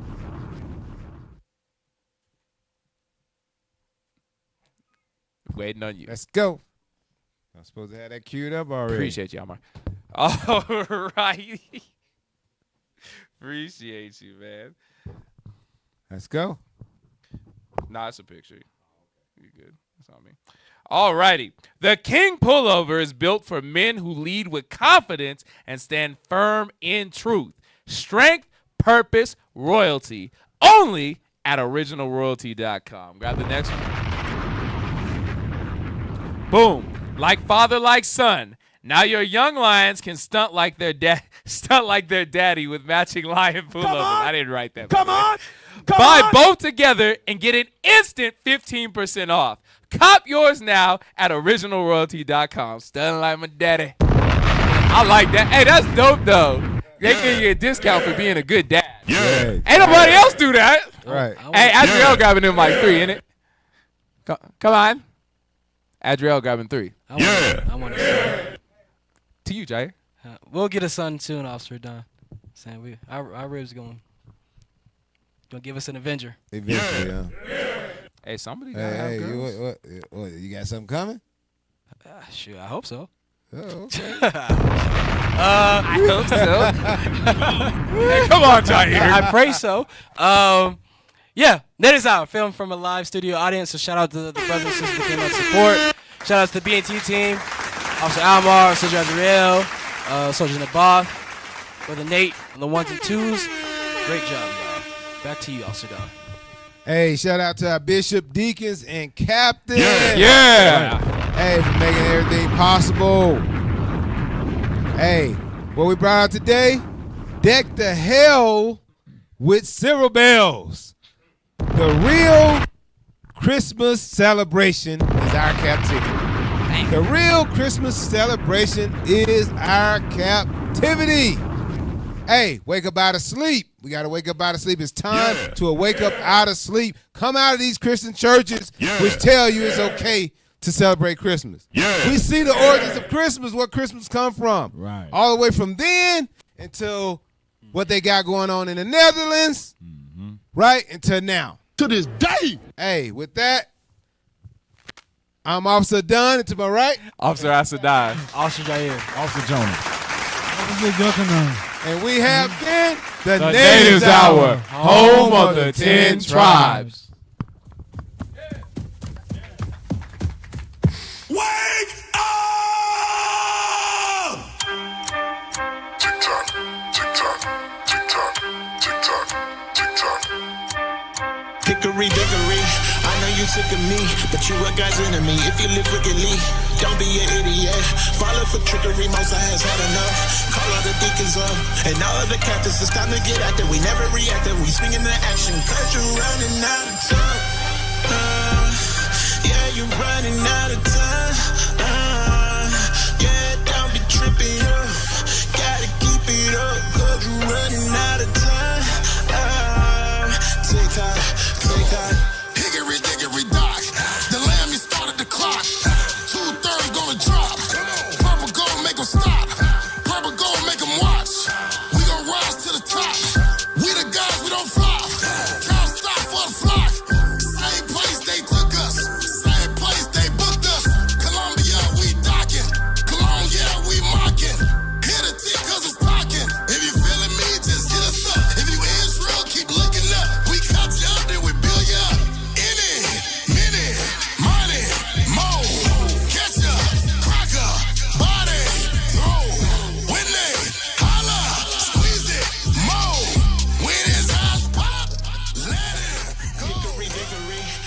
you sick of me, but you a God's enemy if you live wickedly.